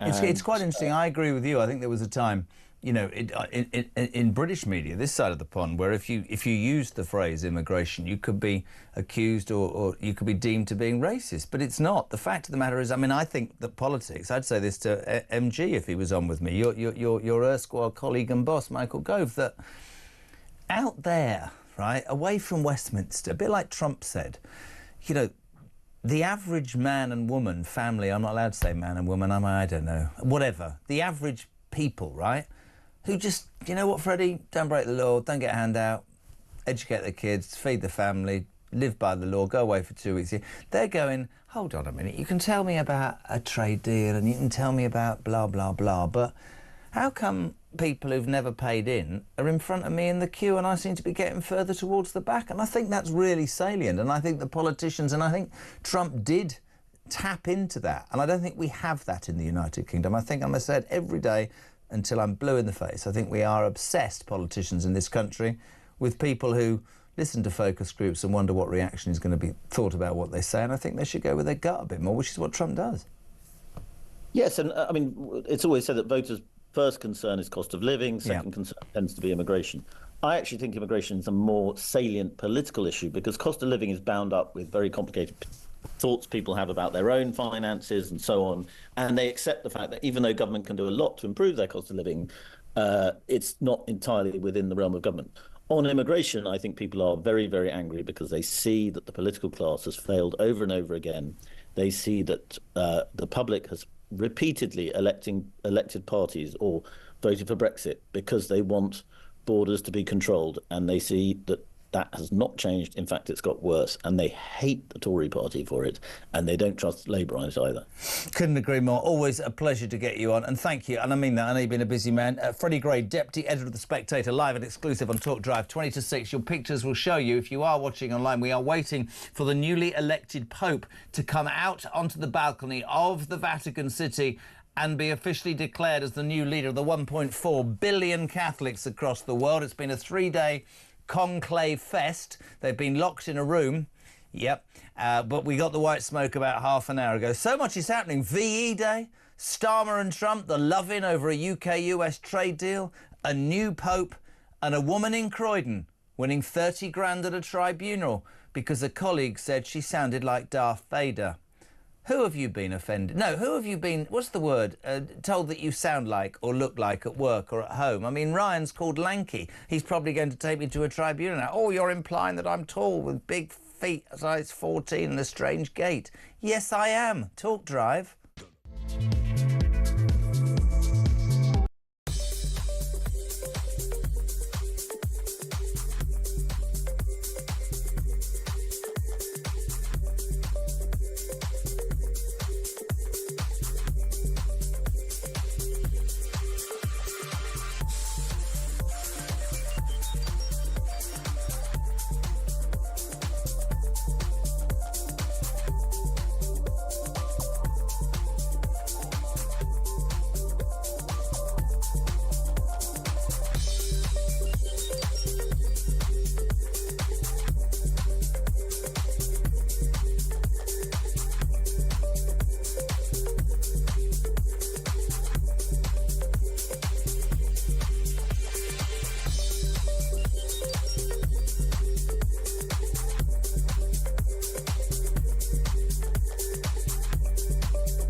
across the UK. On DAB+, on your smart speaker, on your smart TV, and on your side. This is Talk. 60 minutes to 6, we're waiting for the new Pope. Just talking to Sammy, who works on the show, it's an extraordinary view if you're watching online. It's a bit like Alice in Wonderland's Tea Party. There's bright-coloured soldiers marching around with what looks like handbags. It's like court jesters everywhere. It's an extraordinary spectacle. And for the 1.4 billion Catholics waiting to see who the new pontiff is, we will bring you that live and exclusive on Talk. 0344. Good news. Breaking news. The papal seagull is OK. It was seen flying back to its roost next to the chimney. No word on its baby yet, though. You could say it's unknown. Jeremy, you say that the Tories couldn't do the deal. This is the deal with the UK, but they couldn't until Boris delivered Brexit. Then we had COVID and Biden who refused the deal. If Biden or Harris were president, there would be no deal. Starmer only got the deal because Trump is president. I don't disagree. As a Reform voter, you can't really blame the Tories. I think the Tories could have done more. That's me being completely honest. I think they could have been more forceful on Brexit. They had an 80-seat majority. Jez, funny how you showed the baby seagull near the chimney and 10 minutes later white smoke. So was that baby bird an omen?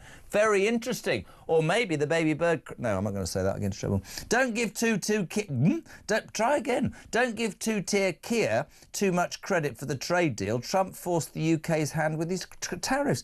Absolutely. When everybody was jumping up and down, I was saying it's business. That's what you do. I want that. You not have it. I'll have half of it then. 5:45. It's got a Worthing. Tim, you're on Talk Drive. A very good evening, sir. How are you? Yeah, hello, Jeremy. I'm very well, thank you. When you were speaking earlier to Mark Francois and there was mention of giving away more fishing rights to Europe, yes, again, it always raises my kind of bile and I get rather angry, really. I voted for Brexit largely because of the fishing policies that have been in place in my lifetime. Yep. So I'm a little bit older than you, not by much, but right. Over the last 50 years, we've seen fish stocks in the North Sea and the English Channel and the North Atlantic just abused for the sake of money, really, and also politics. And wouldn't it be wonderful if actually, rather than allow more foreign boats to fish in our waters, when at this point in time the UK fleet is probably as small as it's ever been, it would give that natural resource, which is what it is. We don't farm fish in, the sea or the Channel or the North Sea. It would give those the stocks a chance to recover. And then there'd be more fish for everybody. And also, what's the point of setting up marine conservation zones along the English coast here off Sussex if we're then going to just deplete the stocks again by allowing more boats to fish in our waters? Can't say I disagree. What's really what's really interesting is whenever we talk about the French who are getting 500 billion, is it 500 billion or 500 million a year from the English to apparently encourage illegal migrants to leave Calais in a boat, and they do absolutely nothing. Many people quite rightly say, well, why don't you take some fishing licences away from the French, and they jump into action straight away. Don't disagree, Tim. Really appreciate it. If you're watching, generally wherever you're watching, but if you're watching online, pictures, cameras still on the Vatican City. We're waiting for the new pontiff, the new Pope. He's been elected. Smoke came out of the Sistine Chapel about half an hour ago. We're waiting, and we'll show you those pictures. We're talking about the UK-US trade deal. We're talking about migrants, and we're talking about the woman in Croydon who got 30 grand at an industrial tribunal because her colleague said, "You sound like Darth Vader." She was very offended. It caused her anxiety. She got 30 grand. Geraint is in Lanarry. He says, I used to work with a guy called Anthony. He was 4'7" and we called him Shetland Tony. Oh, great show. Reform are going to take Wales next year. Free us from a century of socialist imposed deprecation. Cheers, Geraint. Good one, Shetland Tony. A brilliant day for VE Day, says Stephen Cambridge. Ian Collins having a good day as well as you're working on the next day. And he's currently around at your wife's having seconds. There's a thought. Goodness me, there we go. Anne's in Yorkshire. Seconds, lucky man. After sleeping over at a friend's after a heavy night, my husband's friend named me Beetlejuice as my hair somewhat resembled a bird's nest. It did stick. I didn't take them to an industrial tribunal. Thanks, Beetlejuice. Nathan's in Weymouth. I think Mark Francois should defect to Reform and hold a by-election so he can win for Reform. I also think Reform should only allow defecting Tories to defect if they supported Brexit. Mark Francois would be a tremendous asset to Reform. And I thought, do you know what's really interesting? I mean, Ryan pointed it out. When I said to him, would you ever... He said, I don't think I would defect to reform. Maybe Mark Francois is at a point. I don't know. Steve's in Essex. Come on, we all know Starmer is dishonest. If he's not prepared to shout out key wins in this trade agreement, then bet your bottom dollar it's not a particularly good deal. 0344 499 1000. Text to 87222. This is JK and Talk Drive. 12 minutes to 6.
The sort of people that we've had standing for us up and down the country, by and large, are talented, able, driven people who desperately want best for their country.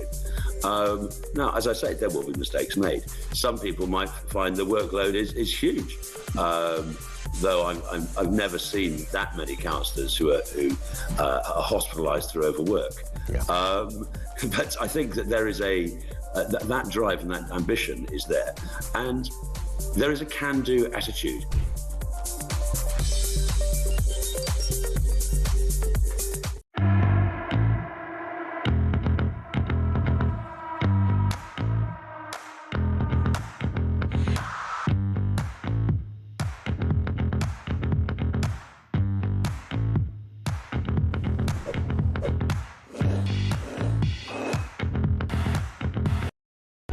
Across the UK, on DAB+, on your smart speaker, on your smart TV, and on your side.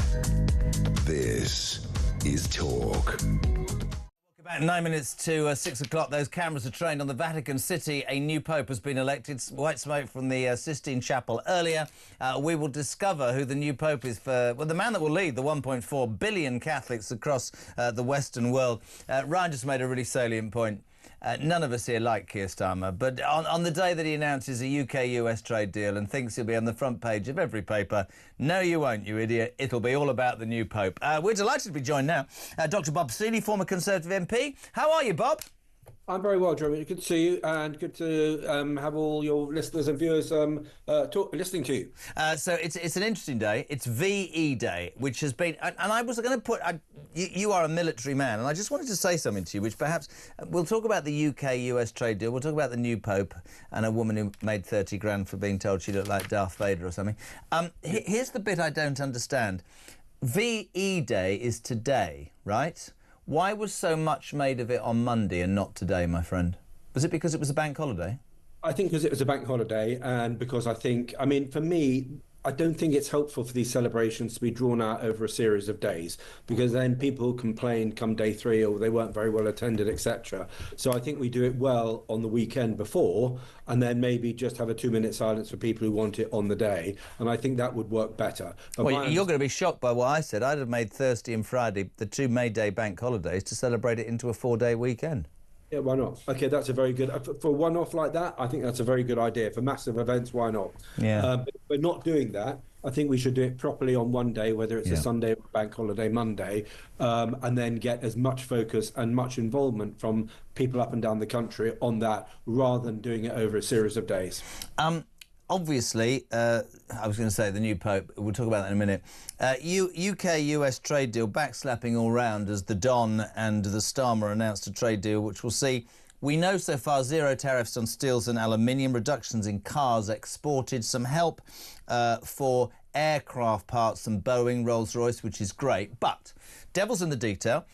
Of course, we are all naturally going to be challenging and looking at what we've given away. That's a fact of life, because on the back of this announcement, on VE Day, almost at the exact minute that's 80 years ago, Winston Churchill announced victory in Europe. Yesterday, he announced an Indian deal that, frankly, I thought was the biggest slap in the face for British small and medium-sized companies. I know we had to increase NI in October and screw you all over because we don't like anybody that's got a business, but we're going to allow Indian companies and Indian workers to pay no NI at all. Well, what sort of message does that send, Bob? Yeah, I think it's an incredibly poor message, and although there is an explanation for it, I'm not sure it's a particular. I'm not sure, given how much taxes are going up, that frankly people are interested in small print explanation. We've had something like and look, this is a fault of the previous government as well, something like 500,000 visas to Indian, mainly men, coming to Britain, a lot of it on Deliveroo visas. I don't know why we were giving them out. We should be cancelling them and saying, thanks very much indeed, have a good trip home. And if Indians come here, they have to be the high qualified type. But the problem is, because we've got things wrong, and this government's been getting things wrong, even if this deal is a good deal, the Indian trade deal is a good deal for Britain, I think government's been doing so much else wrong that I think there's an unwillingness to listen, and justifiably. I mean, I get that, and I also get, which people think I'm being deliberately cynical. I'm not, because I want this country to be successful. But yesterday we discovered that migrant hotel accommodation costs will hit 15 billion over 10 years. The only money they were saving by screwing pensioners over was a tenth of that, 1.5 billion. And whilst you're out there backslapping and talking about Indian deals and US deals, and I get all of that, the reality is, in this country, there are many millions of people saying, hold on a minute, I mean, his idea about dealing with this in the election was let's crush the gangs.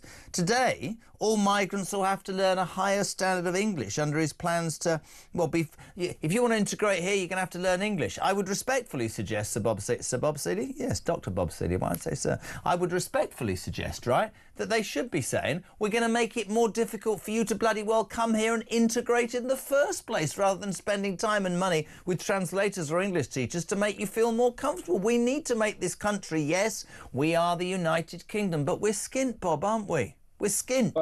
Well, we could very easily be not skint, because if we took a very hard line to asylum seeking, we'd be saving 15 billion there. If we got realistic over climate change, we'd save 10 billion there. If we scrapped the Chagos deal, we'd save 9 billion there.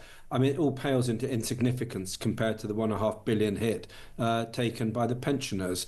And I still don't understand why the government did it. If they did it to try to look tough, I think they've just made themselves look horrible and unpopular and rather stupid. If you want to look tough, you cancel the 10 billion to climate change projects in the developing world. If you want to look tough, you say thanks but no thanks to Mauritius. You know, there's ways of saving 20, 30, 40 billion, which you could then put straight back in to reducing that NI job stack and frankly income tax, and actually making work pay. The amount of people I hear, I was just in the swimming pool in my swimming club just a couple of hours ago. I was listening to a couple of guys. They're just fed up with the amount of tax they're paying here, fed up with the crime, and one of them, South African guy, was thinking, well, I'll go to Dubai. A lot of people are, because frankly you can run your British business from there and you're not being absolutely hammered for taxation as you are in this country. But let's have it. You're an ex-Tory MP. I'm a nearly 60-year-old ex-Tory voter. Here's the facts, right?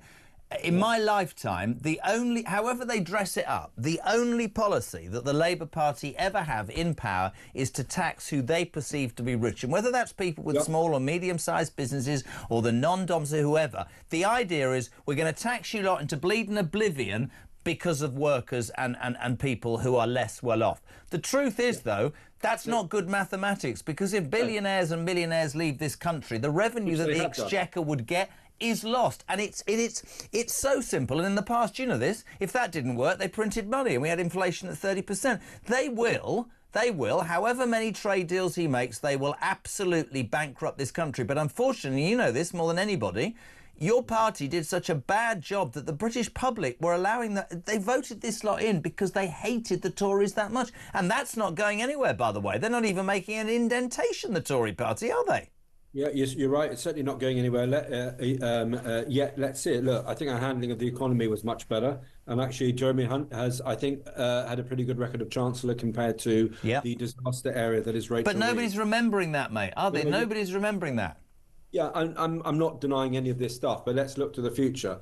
You're completely right in your criticisms. What we have to do is somehow get rid of this awful Labour government, and what we clearly need to do is significant welfare reform and actually pull out ECHR, get rid of all these Human Rights Acts and the Equality Act. If you come here illegally, you can't claim asylum. You're arrested. You put it up in the dock the next day. You're sentenced to whatever you're going to get sentenced to for breaking an entry into Britain illegally. You put in a prison or a detention camp.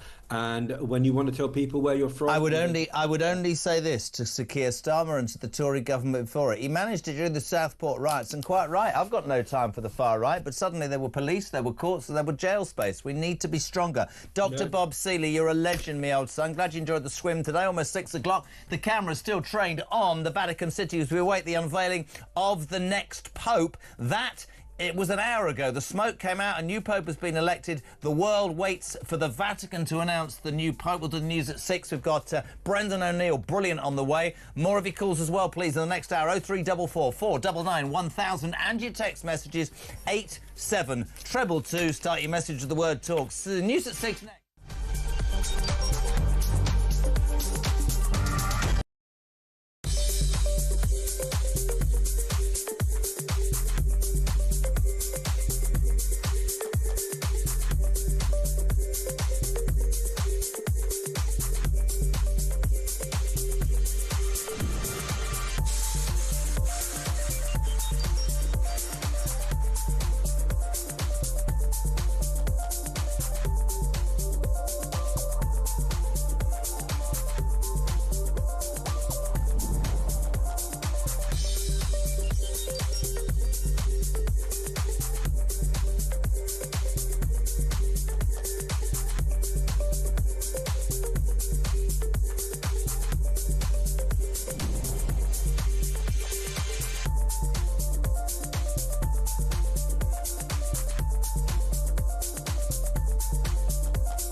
Across the UK, on DAB+, on your smart speaker, on your smart TV, and on your side.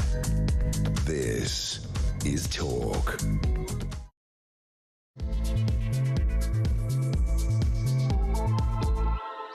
Welcome back, hour 3 of Drive for it's Thursday. I don't even know what day it is. I wish you could hear what goes on behind the scenes.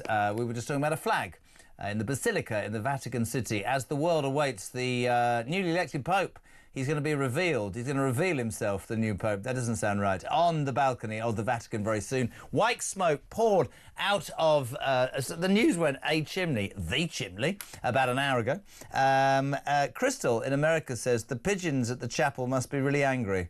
New Pope is chosen, and it's always the bloody seagulls that seem to get the gig. It's been sat there for days. Much excitement. Who is the new Pope going to be? Sadly, we can exclusively reveal it's not our Vinny, the Scouse Pope. Well, not the Scouse Pope, the Scouse Cardinal from Westminster. Our Vinny was trying to put Liverpool on the map. What was it, Sam, you said he'd chosen his name? So if he'd been elected, we can now exclusively reveal that our Vinny was going to be Pope John Paul George Ringo. I think that's brilliant. John Paul George Ringo. And he hasn't made it. We don't know who it is, but it's not our Vinny, so all the bets are off. If you want to talk about that, 0344 499 1000. Of course, also today, I bet he's act off now, Starmer. Front page news. No, Pope's the new Pope. Sorry, mate. Page 2. He's announced a big trade deal with the United States of America. The devil in the detail. We keep saying that because, yes, it is impressive. Let's be honest. Let's give a little bit of credit. In 10 months, a wet Remainer and possibly the worst Prime Minister we've had for years has managed to do an American deal that the Tories couldn't do in 10 years. Now, the Tories have been on their droves going, yes, yes, but hold on. Now, why am I doing that voice? Joe Biden was in charge and there was the pandemic and COVID, but there seemed to be a will to get it done. But when I say be careful what you wish for, yesterday we heard about the Indian deal. It turned out that we're wiping the backsides of everybody again, the British people, NI, all the problems. So we need to know what the facts are. And all of those two stories, however important, the other story that won't go away is the news yesterday that putting migrants, illegal migrants in hotels in this country over the next 10 years, ladies and gentlemen, will cost us £15 billion. To take away the fuel allowance for those poor pensioners last winter, 4,000 of whom even the Labour Party said would have died of the cold, would have saved just a tenth of that, 1.5 billion. So whilst you're waving your flags, Keir Starmer, what about those pensioners? What about the farmers? I go on about it every day. What about the people, the veterans, the waspy women, the people that you promised to help? You're on the world stage playing Billy Big Time. Nearly said the wrong word then. What about the people who elected you? 0344 499 1000. And also this extraordinary story. Please join me on this. A woman in Croydon has won £30,000 at an industrial tribunal because a colleague said she sounded like Darth Vader from the Star Wars films and she was so traumatised and felt that he'd sort of insulted her. She got 30 grand and we asked, what have you been called by a friend or a colleague or anybody at work or at home that's offended you, or did you just think it was a laugh? Claire in Bridgend says, my hubby, the first time I met him, said, oh, hello, treacle, and it stuck. Oh, hold on. What? Who's what? Oh, look. Oh, there he is. There he is. We've seen... Oh, Vinnie Nichols was on screen. It's not him. Vinnie, is he in the... Oh, you missed it. Right, that's terrible. We managed to just get the Scouse Cardinal on the screen in the Vatican, but it's not him. He's out the front. He's not even got a big job, him, is he? I nearly said the wrong thing. Watch out for pickpockets. Never mind. 0344 499 1000. We say a very good evening to the amazing good friend of mine, Brendan O'Neill, chief political writer of Spiked. How are you, sir? Hey, Jeremy, how you doing? Hey, there's Vinny. Is that Vinny again? Oh, it's not Vinny. So, listen, the Pope, we're waiting for this extraordinary... You look like I look, and... So, yeah, we've got a Pope, a new Pope, 1.5 or 1.4 billion Catholics waiting for this moment. It's pretty impressive the way they do it, though, isn't it, to be fair? Oh, it's very impressive. You know, the Catholic Church is good at ceremony. They're very good at pomp and ceremony. That's what the Catholic Church excels at. I'm a lapsed Catholic. I was brought up a Catholic. I was an altar boy. I went to Catholic schools. I was educated by nuns. So I've been through the whole thing, and I know what this church is good at. You know, I'm excited to find out who the new Pope is. I thought Pope Francis was a good man, but I think he did some things wrong. He was a bit too woke for my taste. I think if you're going to have the head of a Catholic church, it might as well be a pretty traditionalist Catholic rather than someone who tries to win over the Guardian. So I hope this new Pope is a bit firmer in his beliefs. It's interesting because I read very much what you're saying about Pope Francis and also the people that he integrated into roles of responsibility. And I think his deputy, who was at the front runner to be the new Pope, we don't know if it's him, he's quite the same. But there is a kickback as well, wasn't there, about whether it should be a more conservative conservative-aligned Pope. You say an ex-Catholic. Am I allowed to ask why? Because of the things that you've explained? I just lost my faith. I still have a lot of respect for the Catholic Church. My family are all Catholics, and I learnt a lot from my Catholic education. Yeah. But I just don't believe it anymore. That's why I'm a lapsed Catholic, personally speaking. But when I looked at Pope Francis, he embraced the climate change agenda, for example. He embraced the post-borders outlook of the kind of European elites. He was constantly bashing Israel and tending to ignore other conflicts taking place around the world, which earned him a stinging rebuke from the chief rabbi of Rome. So he's supposed to be an instrument of God, but sometimes Pope Francis was too often an instrument of the globalist elite. I remember when that horrendous human being, the Archbishop of Canterbury, Welby, or Wokeby, as I used to call him, had to resign after, passing judgment, it seemed, for months, years. Rwanda's outrageous, the Tories are fascist, and then it turned out that he hadn't reported a colleague who'd been abusing young boys in the church for many, many years. I'm very old-fashioned on this, and actually this is the most serious I would be as we wait for those pictures. The cameras are popping in on the balcony, so we'll go to that. Don't go anywhere. But I always feel very strongly that religion and politics should be very, very separate. But unfortunately, Welby was always getting involved, and you're right about Francis. I mean, people will say that's because he cared, but maybe there should be space between the two things. I don't know. Yeah, I think there absolutely should be, because politics has got to be for the people. Ideally, that often doesn't happen, but it's got to represent the views of the people. Some of those people will be religious, some of them won't be religious. Religion should be something that you do voluntarily, that you subscribe to. You become a member of a church. You choose to do that. But I don't think the two things mix very well. The problem with Welby, of course, is that he really summed up the hubris of wokeness, because he spent his whole time lecturing the rest of us about our racism and we should kneel down to Black Lives Matter. And do you remember we said we should take out every monument in every church in England that has anything to do with slavery or colonialism? He was constantly banging on about the past and the sins of the past, while overlooking the sins committed by some of his own clergy against young boys. And the particular one who it is proven, if he had been reported, would not have committed a further 8 heinous crimes against young boys. Completely agree with you. 6:10, the cameras are trained on the Vatican City balcony as the world awaits a new pope. We've got the main man with us, Brendan O'Neill. Let's talk, Brendan, while we wait for that moment, about the US-UK trade deal today. Much backslapping, the Donald and the Starmer, separate ends of, one in America, one here, but they did this at a joint press conference. And, on the face of it, some good things. Rolls-Royce engines, aircraft parts, no tariffs, car tariffs down to 5%, certainly 10%. And good news, 0 tariffs on steel and aluminium, with all the problems that British Steel have had. But the devil, and I keep saying it, I make no apology, is ultimately in the detail. And on the back of that Indian deal yesterday, whereby Indian temporary workers and companies pay no national insurance, and I'm sorry, but last October, English companies and English workers had it raised. There's a sort of feeling, and it's a natural one, what's he had to concede to Trump to get this done? Well, that's the question. And when it comes to Starmer, there's always something like that has taken place, because Starmer is not a strong negotiator. He's not a strong politician. He's a wimp. He sounds like a wimp and he looks like a wimp, and he doesn't make a good case of standing up for Britain. We've said this before, Jeremy. If you don't believe in the country that you lead, you're not going to do a good job of standing up for it. So when he's in these negotiations with much more powerful nations, whether it's America or India, which is this emerging global power, he's going to make concessions, and often they will be concessions that will not be good ones for Britain. But Kemi Badenoch makes a good point as well, which is that yes, there are some good things in this deal he's made with Trump.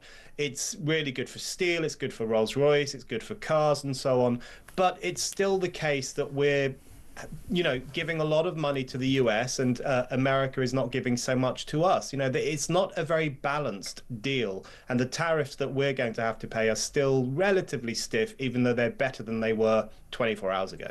I think the thing is, somebody said earlier, if you'd said 10 years ago that we'd be celebrating paying a 10% tariff on certain things, we go, hold on. But the world has changed, and Donald Trump, love him or loathe him, has said that he will do all that he can to make America great again, financially, in terms of security, people's morality, their lives, law and order, whatever. So he's tried to do a deal.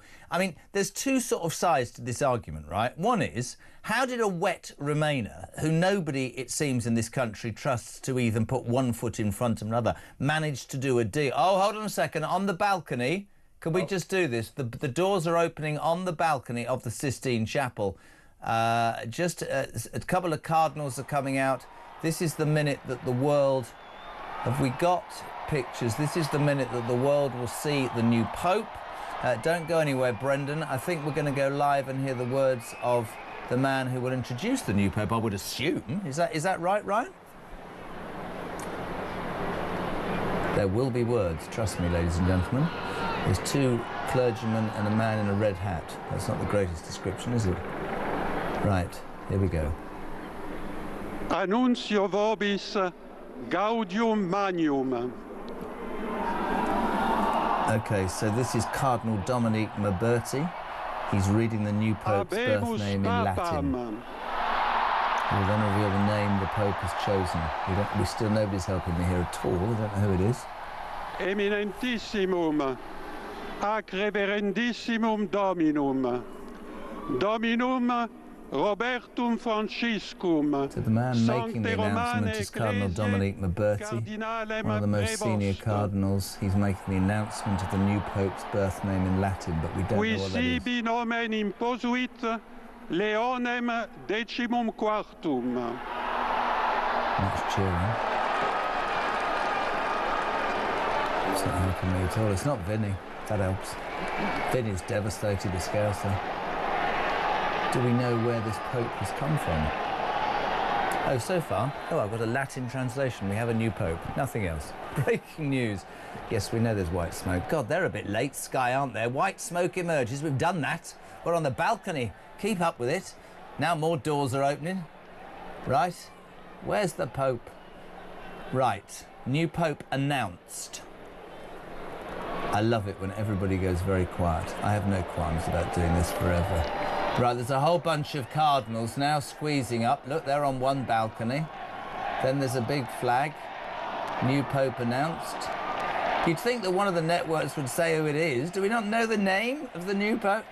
Oh, we don't know his name till he was born. It's not as smiling. This is the interesting thing, by the way, if you're watching these pictures. All the cardinals are smiling, and inside they're going, should have been me. Right, we've got the name of the new Pope, Cardinal Prevost, elected as the new Pope. Prevost.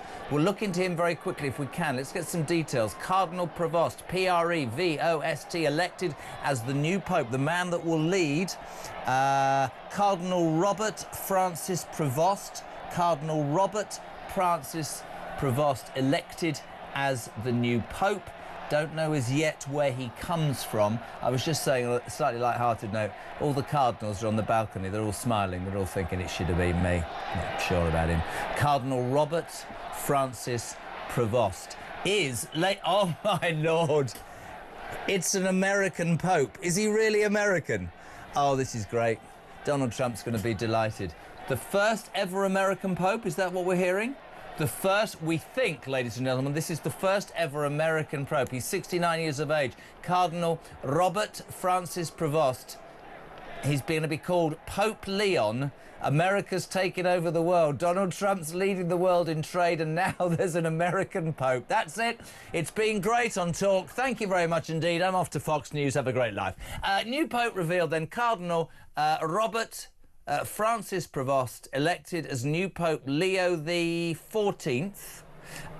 He is the first American Pope, and there will be people already saying, and Ryan will laugh when I tell you this, that on the day that Donald Trump made a deal with the United Kingdom and has held the world to ransom, he's only gone and convinced 80 cardinals to elect an American Pope. I mean, he's going to have a hotline to Robert, isn't he? Robert Francis Prevost, elected as the new Pope of the Catholic Church. Let's go back, if we can, to Brendan O'Neill, chief political writer of Spiked. That's extraordinary, Brendan. It's an American Pope. That is really extraordinary. I mean, you know, people were talking about whether it would be the first black pope or the first pope from Africa. But in some ways, I think this is more significant because this is the new world. You know, America is a relatively new continent taking over an ancient institution. And in the era of Trump, I mean, this is extraordinary. For Trump, this is great. My understanding of Cardinal Provost is that he's a bit like Francis on some issues. He embraces the marginalized. He talks about the poor. He talks about the evils of capitalism and so on, but he's also conservative on other questions to do with ordaining women and US born, you're right. Just to let you know, papal name will be Leon the 14th. First full day of Leo, not Leo. Who wrote Leon then? Can we get it right? Leo. It's Leo. The election of the new pontiff came on the first full day of voting, 133 cardinals. And I know we joke, Brendan, but you have to. I mean, Trump's pulled this one off as well. He's an American pope. What can the man not do, Donald Trump? It's extraordinary. This is extraordinary. This really is extraordinary. Trump, whether Trump had any hand in this, he probably didn't, because we've all heard that the conclave is completely closed off and you can't even go in there or go out of there. But this is a win for Trump because he not only is he going around the world making all these deals and putting everyone in their place, there's now an American in the Vatican in charge of 1.4 billion Catholics. It really is extraordinary. I wonder whether he's currently doing a tariff deal with the Vatican City. Listen, we'll keep those pictures going, but that is the breaking news that Robert Francis Prevost, an American cardinal, ladies and gentlemen, elected as the new Pope, Leo the 14th. On some screens it's saying Leon, but it is Leo the 14th. It was 133 cardinals who voted for this man, and he will deliver his first public address and blessing to the gathered crowds in St. Peter's Square shortly. We're back with Brendan O'Neill, chief political writer of Spiked. On VE Day, it was, I think, the moment at 4 o'clock our time when that deal was announced, of the UK-US trade deal. It was almost the minute that 80 years ago Winston Churchill announced victory in Europe. I had Mark Francois on, who said that he believed that the Prime Minister should have announced that deal to the House of Parliament, to the House of Commons, for MPs to talk about it and question him on the detail, that he didn't agree with the way it happened. But do you think this was choreographed by the Labour government to look good? Because if it was, you could argue that that's a celebration of VE Day, but cynics like me would say you're jumping on the back of that to try and get news out there. I don't know, but they've been usurped by the new American Pope anyway, haven't they? Oh, I mean, that's a good thing. Starmer is not going to be on the front pages in the way that he imagined. He's been completely pushed aside by this historic development. But, you know, Jeremy, I have to say, I've found this VE Day, this VE week really depressing, because I just don't think it's getting the attention that it deserves. I don't think it's got the momentum that an occasion like this really requires. It doesn't feel like it's cutting through with the public. I know that King Charles has done what King Charles does and the politicians have said what needs to be said, but I don't feel that coming together of the nation around the 80th anniversary of one of the great victories this country has won. It just doesn't feel like it has the same impact anymore. I think they got it wrong, I said earlier, and actually Mark Francois, several people said I wasn't that mad as I thought I was. For me, I couldn't understand, and I'm being honest, I worked bank holiday Monday, everybody was going on about VE Day, and I was thinking to myself, and I am the most respectful to veterans and everything, I'm 60 years of age, that's how I was brought up. But it's today, it wasn't Monday, and they were saying it's the bank holiday. I would have taken both bank holidays in May, and I would have cancelled them, and I've made today and tomorrow bank holidays into a long weekend to celebrate VE Day and street parties properly. Because if you had your street party, you had your celebration on Monday. The fact of the matter is, it's today, and I'm completely with you. I know we joke about certain things. I will never joke about the things that matter in terms of this country in the past. I think there hasn't been enough importance put upon it, but I think a lot of that is to do with scheduling. And people work for a living, don't they? They work for a living. I think you're absolutely right. There's the scheduling, which has been a problem. It should have been done on a bank holiday. It should have been a day off. There should be street parties. There should be flag waving. There should be kids. We should be telling kids what this means. I'm sure lots of them don't know. My first abiding memory was 1977, right, in Reading, right?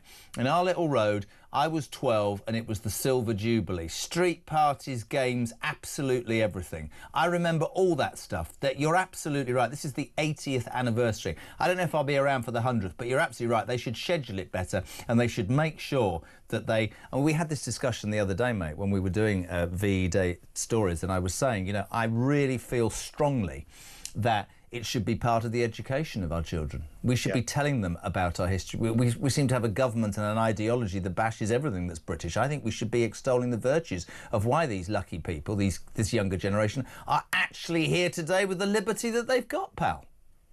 You've nailed it, because I think it's partly the scheduling issue, but it's also partly the difficulty of commemorating a thing like this in a country that no longer believes in itself. Absolutely. I mean, this is a country now where it's a risky business to wave the Union flag, where if you wave the St. George's flag, people will call you racist. Politicians like Emily Thornberry will look down her nose at you as if you're the scum of the earth. If you take pride in Britain, you're accused of being a bigot, you're accused of being exclusive, you're accused of possibly of being racist. That's the culture we now live in, which makes it really hard to commemorate those men and women who sacrificed everything to preserve this nation, to preserve its values and to preserve its freedoms. So I actually think it's a dual thing. It's the scheduling screw up, but it's also, how can you celebrate people who died for this nation when we no longer really believe in this nation? Brendan, I jump in. Ladies and gentlemen, the new Pope has walked out onto the balcony of the Vatican City.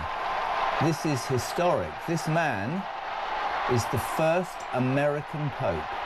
Robert Francis Prevost, a 69-year-old cardinal, has been elected as the first ever American Pope during the Trump era.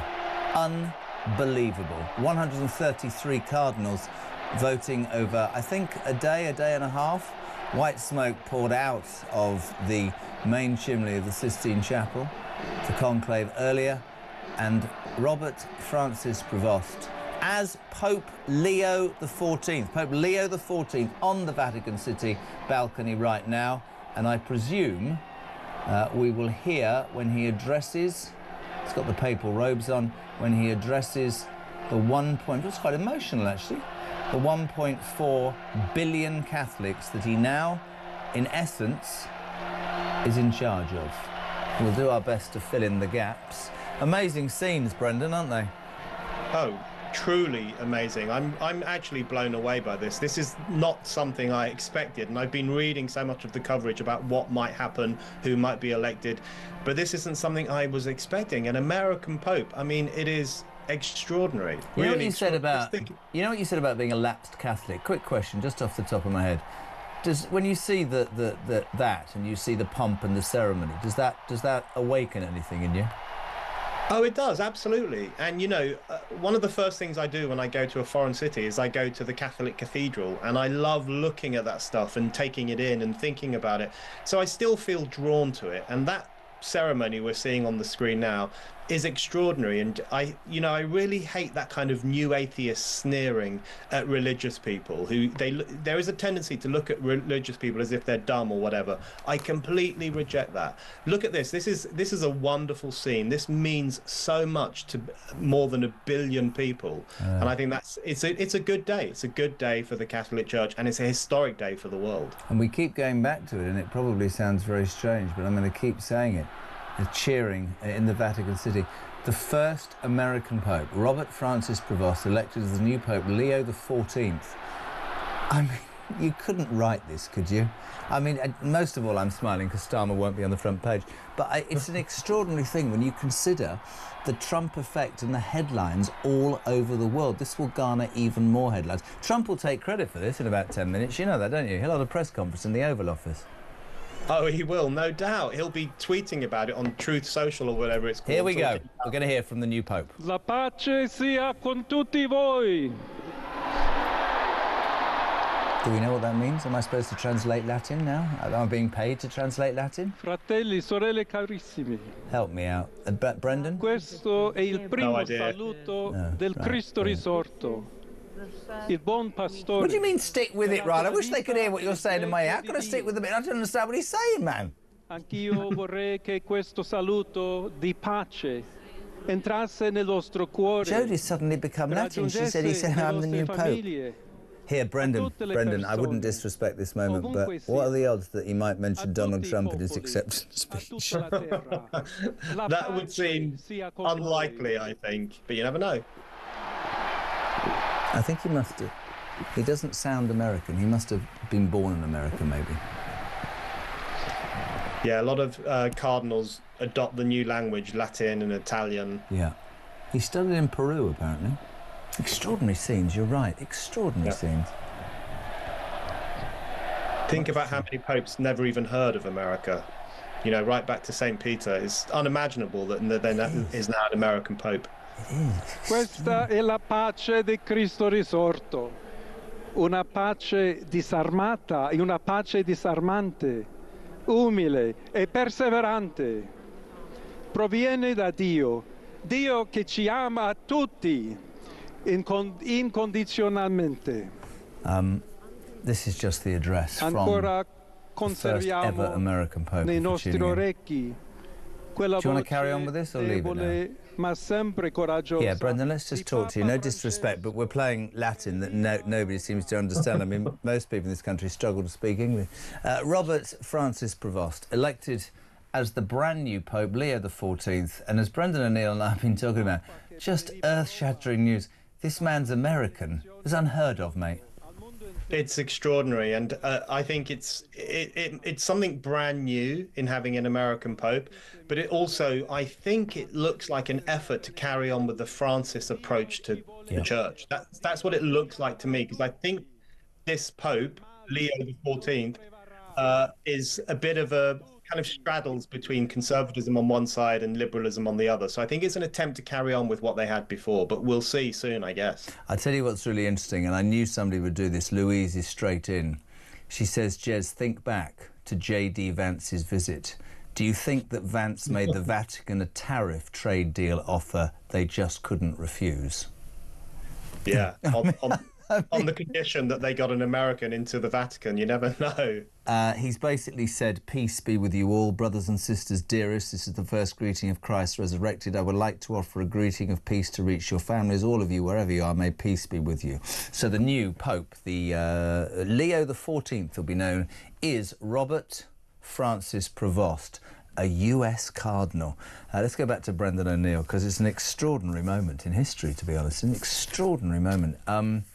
One wonders what this will mean across the world, but certainly for the Catholics, and you talked about it very well, for the over 1 billion Catholics in this world, he is and will be everything for them. And from this moment, he will be the most powerful religious man in the world. Oh, absolutely. This is the man we're looking at right now. Many of us didn't know much about him before right this very minute. Many people will never have heard of him, but he is now one of the most powerful men in the world. He carries huge moral weight. They have political influence. They have the ear of leaders around the world. You know, think about all the leaders from kings and queens down to prime ministers who go to the Pope and listen to the Pope. This man we're looking at now, who's just been elected by a few cardinals, is one of the most powerful men on earth, and it's an extraordinary sight. And the fact he's from America, I still can't quite believe it. I'm just waiting for the Truth Social bomb. Yeah. It'll probably happen after we've been on air. I'm still recovering from quite what's happened during this show. We had the trade deal at the top, and now we've had the new Pope at the bottom.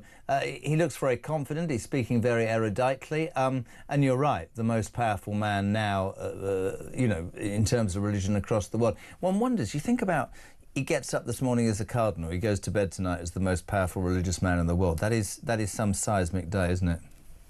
It's seismic, and they often say that no cardinal really wants to be Oh my Pope. God, here we go. He's done it. Donald Trump's done it already.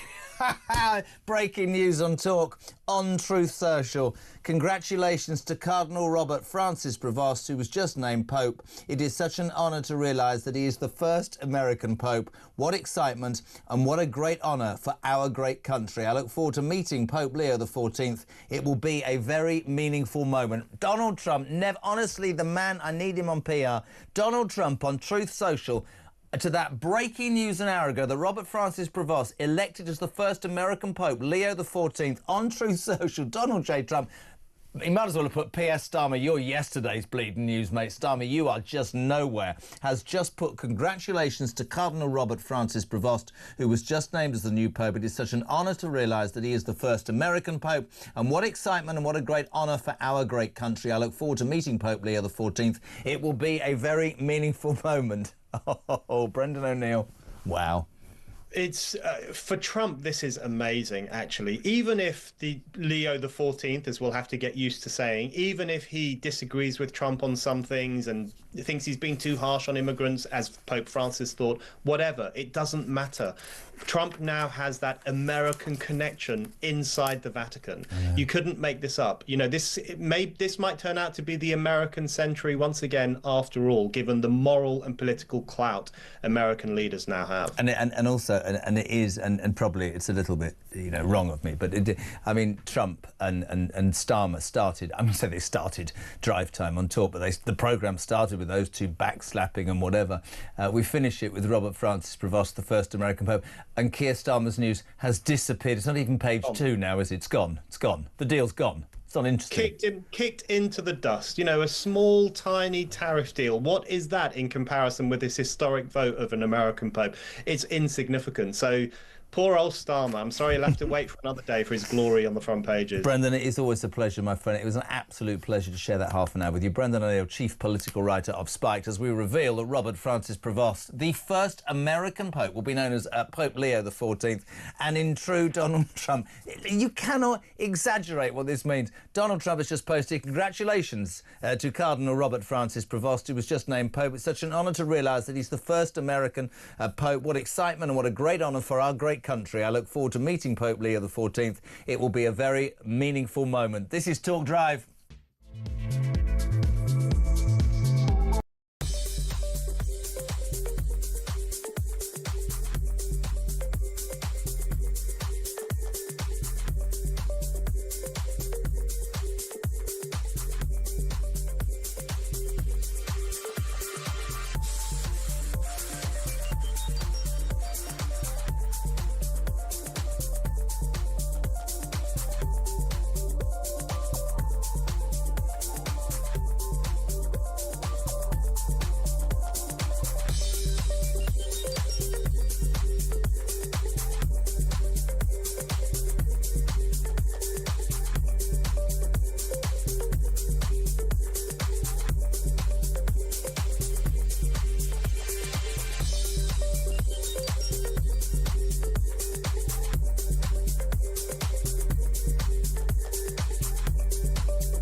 Across the UK, on DAB+, on your smart speaker, on your smart TV, and on your side.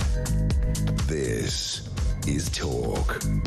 Welcome back. I feel like I've been in a time machine today. It's 25 minutes to 7 o'clock. We're live across the UK. JK on Drive. In a tick, the amazing Alex West, Associate News Editor for The Brilliant Sun. So we started this show with the news that, news that Keir Starmer and Donald Trump had taken a decision to have a UK-US trade deal.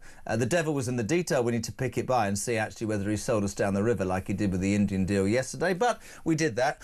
It finishes with the earth-shattering news that they have elected Robert Francis Prevost has been elected as the first ever American Pope. Will be known as Pope Leo XIV. He's currently on the balcony at the Vatican City addressing, well, a worldwide Catholic population of nigh on 1.4 billion people.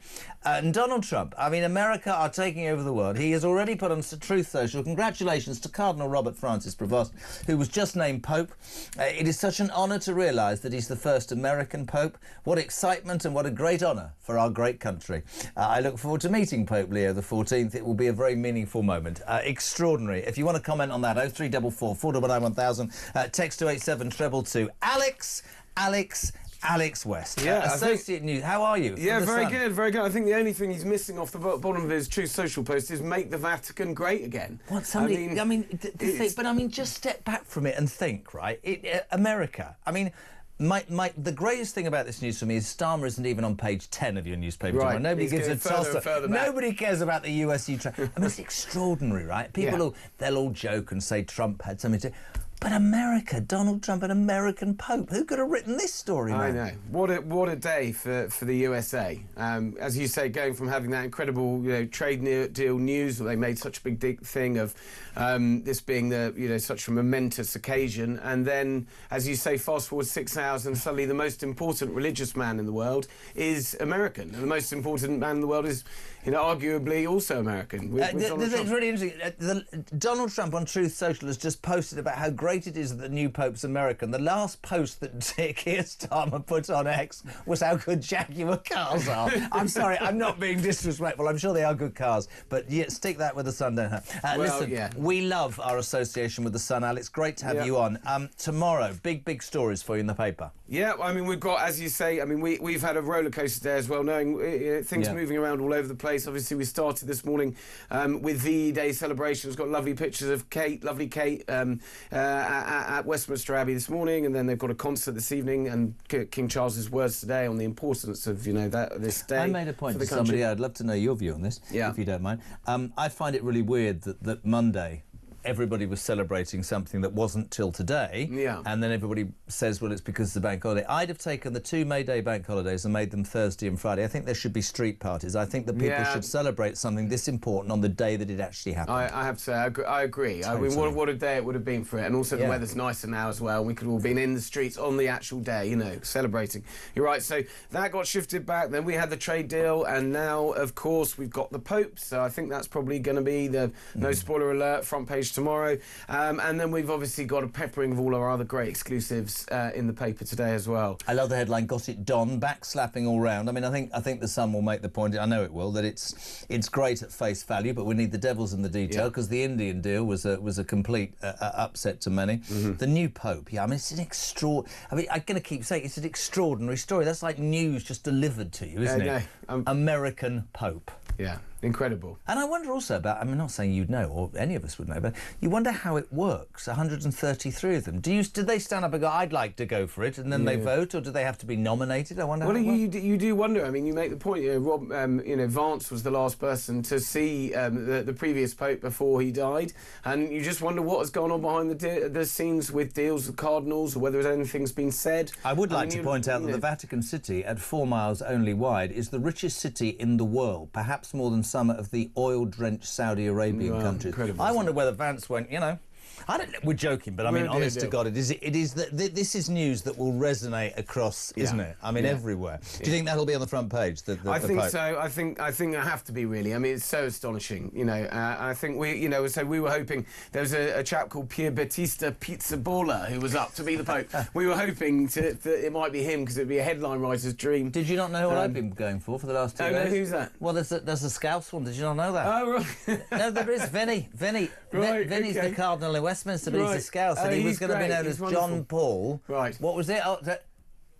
He was going to be known as Pope John Paul George Ringo, and we've been talking about that. No, of course he wasn't, but I mean, it was quite good fun. But yeah, that would have been a headline. Well, we had Paparoni, obviously, for our pizza Pope, but he's no longer. So, Father Bob it is. I'm sure there'll be plenty of good material to come, but got to be a little bit reverential, obviously. He's still the head of 1.4 billion Catholics around the world, and a very important chap. So, but yeah, and we've got other stuff in the paper. You've got an exclusive about a Premier Football League star. Well, we can't name this person at the moment, but I mean, it's just classic, Premier stars maybe thinking they're slightly above the law, really. Does he really need to bother about getting insurance? 350,000 Lamborghini Urus. Urus? Don't even go there. Is it Urus? I think that's right. Yeah, right. Impounded by cops because he didn't have insurance. Latest football have issues with them. Somebody once said to me about Wayne Rooney, and I know Wayne Rooney, right? If you give your average footballer 300 grand a week and you ask them to train just for 2 hours, you're looking at gambling, fast cars or hookers, to be fair, because there's got to be something. Do you know what I mean? To fill the void. I mean, education-wise, they're not going to go to the Open University, are they? No. But, some more great pictures we all love to see. There's this, hubris of seeing, a top Prem star having his Lamborghini taken away on the back of a low loader. So that's all in tomorrow, and it'll be revealed who that is. And then we've got this great story This is about brilliant. Listen to this. a Soviet spacecraft that was sent to Venus in the 70s, but sort of In the 70s? It's been up there 50 years? Yeah, classic sort of Soviet engineering. Didn't quite make it and got stuck on the in the atmosphere outside the Earth, and it's where it's been orbiting, and it's now finally coming home. And there's a chance that it could land in southern England on Sunday morning. I've got breaking news on this. And Okay. this has just come out on Truth Social. This out-of-control Soviet spacecraft that will hurtle back to Earth on Sunday 50 years after it got stuck is actually heading for the White House because Donald Trump has arranged for it to land. I mean, you wouldn't put it past him. He's going to shoot it out of the air or something. I mean, you know, yeah, that's right. It seems the world revolves around Trump and the White House at the moment. But yes, so, you know, just watch out. This thing is about the same weight and size speed of a motorbike hitting at about 80, 90 miles an hour. So, you know, it's not going to be sort of like earthquakes or, you know, mass floods or anything. But, you know, if it landed on your roof... If it lands on the roof, you'll have a claim. No claim without blame. So, the new Pope, extraordinary news, front page of the Sun tomorrow, the Cardinals have voted in a new Pope, Robert Francis Prevost, the first American Pope. Incredible. Oh, my God, that's incredible. The UK-US trade deal, it's going back by the minute. Brilliant. I do love that point, though, before you go again. The last post from Donald Trump is that the new Pope is American. Yeah. That's gone already to 10 million people. Starmer's tweeted about Land Rover. It's gone to 17 Well, people. it is good news for the Jaguar Land Rover plant and all those workers in Solihull. Also, my mate has a business for airline parts, Avtrade, and that's great for the airline business as well. And then we're going to buy £10 billion worth of Boeing aircraft. Of course, you know, overlooking the... Just his government, he's tended to show himself, Alex, though, as somebody that's fine, the window dressing, but we need the detail, because what has he sold? But you'll get that in the Sun tomorrow. Alex West, Associate News Editor, thank you. Do it again, won't you? You were brilliant, my friend. Thank you. Thanks so much. Buy the current bun tomorrow. It is the newspaper. Talk Drive, 6:45.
And they've been shown up to be wrong. And I think that people are very unwilling to admit that they're wrong and find it quite hard to row back sometimes, even though in this instance they've got the perfect excuse. You know, we made a mistake, we and everyone else misinterpreted the law. But now we've had clarification on it. It's very simple, it's very straightforward. A woman is born female, a man is born male. It's very easy to separate on those bases.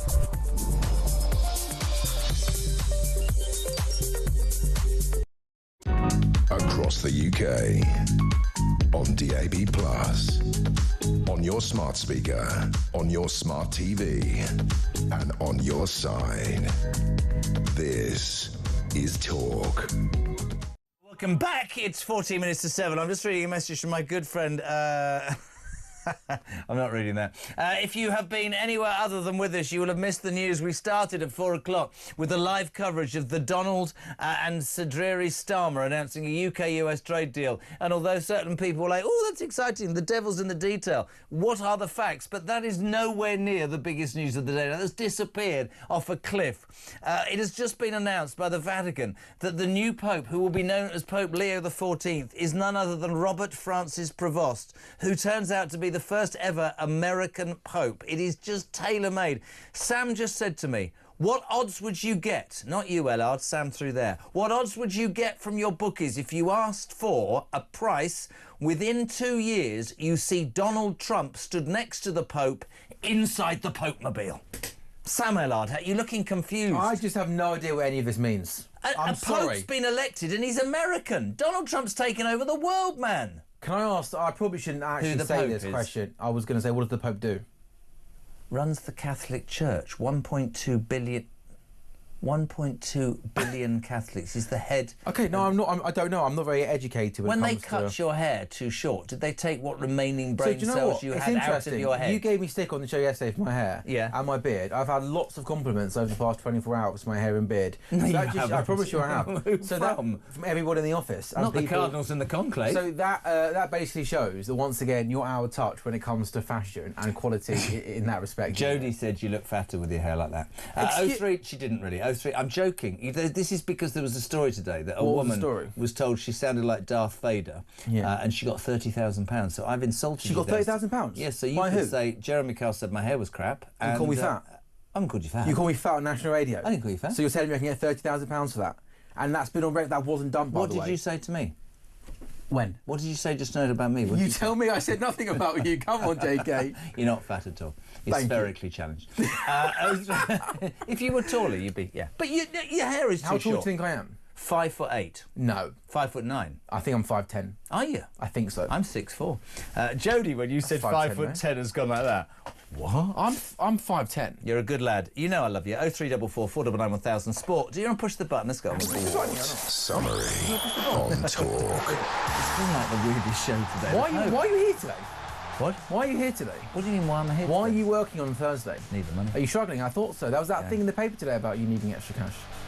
Now that is an absolute libel on national radio, and I'm going to sue your backside. I don't need the cash. No, I don't. Why am I talking about anything like that? You tell me. Why are you here today? Because I wanted to see Jodie and Ryan and Sam. Why? Because I like working with them. Are you taking them out for dinner later? My son's ill and it's supposed to be at work. Are you taking the team out? Sam and I come to work when our kids are ill. Are you taking Jodie and Ryan out for a drink after the show? Did you say for tea? A drink? No, or dinner? I don't drink. I don't drink. You can have a soft drink with them? Or dinner? No, I'm going home. Why don't you take the team out on a Thursday night in Why are you London? saying that to me now? It'll be busy. I'll take you all out, but not tonight. Okay. Right, listen, on a serious note, I've got no sport at all. Let's do the Lions, because this is amazing. Good news. Rugby Union, the Lions squad was announced earlier, and as many people thought, Mara Itoje, the new captain of the Lions. I think that was expected, that he was going to be captain. I think he felt the obvious choice given his experience. To be honest with you, I thought it took too long for him to be the England captain. Yeah, I always probably. thought he was a shoo-in. Do you know how the players find out if they're named in the Lions squad or not? White smoke comes out of a chimney. You found out good as White smoke come out of a chimney. I heard his laughter. Is that true? No, I mean it's not. It's over Twickenham. We can announce the Lions squad with No, I'm not going to say. How do they find out? A telephone call? Do you know how they find out? They find out like the rest of us. They are sat on TV. No, it's ridiculous. I promise you, that's how. Then why was Mara Itoje at the press conference in a shirt then? Sorry. No, all the players. So he knew. He knew. They didn't. The rest of them didn't know. All the videos on social media of the players literally sad. And that's how never the squad ever gets leaked, because the players. I promise you, Jeremy. Very interesting. They find out. Henry Pollock is this young kid that's played 2 games. There's something about him that people love. Also, let's be really honest. Marcus Smith which is really good as well. Who's Doris? What, was she in the team? Doris misses out. Who's Doris? Yeah, he's the Ireland captain. He hasn't been picked, but yeah. Was the guy who they thought was from Ireland was going to be the Lions captain? Didn't even make the squad. I don't think. He's missing the top. He's got a shoulder injury. Injury. He was a little bit up in the air. He's going to make or not. We mentioned that the main name everyone's talking about in rugby over the past couple of months has been Henry Pollock. He's going to tour Australia. His inclusion marks are, as you touched on, an incredible rise. Really, he's only just turned 20 in January. He only played 1 Premiership game before the start of this season. Already seen enough season. He's in the squad. Owen Farrell, the son of the head coach, he misses out as well. This for me was always difficult. I love Owen Farrell. I thought he got treated really badly at the end. He is, though, yesterday's man in the Finn Smith and Marcus Smith. Difficult for his dad, the coach. You're in a tough position, aren't you? You know, Andy Farrell picks Owen Farrell nepotism. He doesn't. It's being unfair. Couldn't win either way. But for me, absolutely the right decision. I was doing a show yesterday, and the bookies that came before on. You had your haircut? No, it was after. Okay. No, what does that even mean? And the bookies that came on told us that the Lions are favourites to win in Australia. Well, I have to say, you look at that squad and it looks really impressive. I think it'll be fantastic. A 3-test series, a 10-game tour. Live on talkSport as well, by the way. You're home of the Lions I was tour. about to do it live on talkSport, the home of that. Now, I'm going to be quite outspoken because I already had an argument with Piers Morgan about this today. Piers Morgan? We sat here and we talked yesterday about Arsenal. PSG, second leg, 1-0 down. PSG, Luis Enrique, I think, has proven he's a great manager. But they went there and they believed that they could do it. I don't know whether it's... I don't know how to put this. You can talk about not having a centre forward. They can talk about, you know, peaking at the wrong times.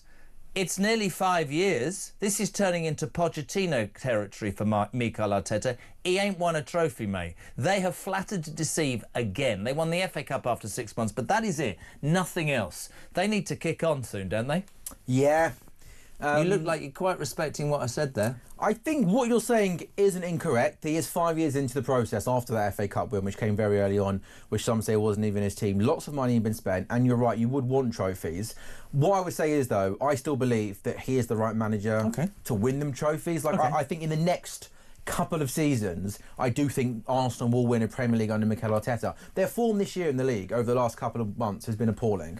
Yeah, but what I'm trying to say to you is they seem to play the big games and then they seem to lose to, not the smaller teams, but, I mean, even West Ham beat them in February. What I'm trying to say is flattering to deceive is perhaps how I would describe Arsenal. I don't disagree with that at all, but I actually think their form in the league doesn't show this, but I actually think they're a lot closer to winning the league than people make out. Like, I do genuinely think that if they can go out and sign a really good centre forward in the summer, I think if you look at that team on paper, if they can be I don't want to use injuries as an excuse, but they can be a little bit more fortunate with injuries next season, that's a seriously strong team there. And I think Mikel Arteta... Is he the right man to win trophies for them? For me, in my mind, yeah. And I still challenge people, anybody that disagrees, can you name a better coach out there that Arsenal could realistically get to replace him? I'm not so sure. I'm not sure that's going to be him. No. There has been steady progress. I completely agree. Sooner rather than later, Arsenal need that big trophy. I still believe they're going in the right direction, and while it might take them a bit longer than maybe they would have hoped to get to that big Premier League or even a Champions League, I think they're getting there.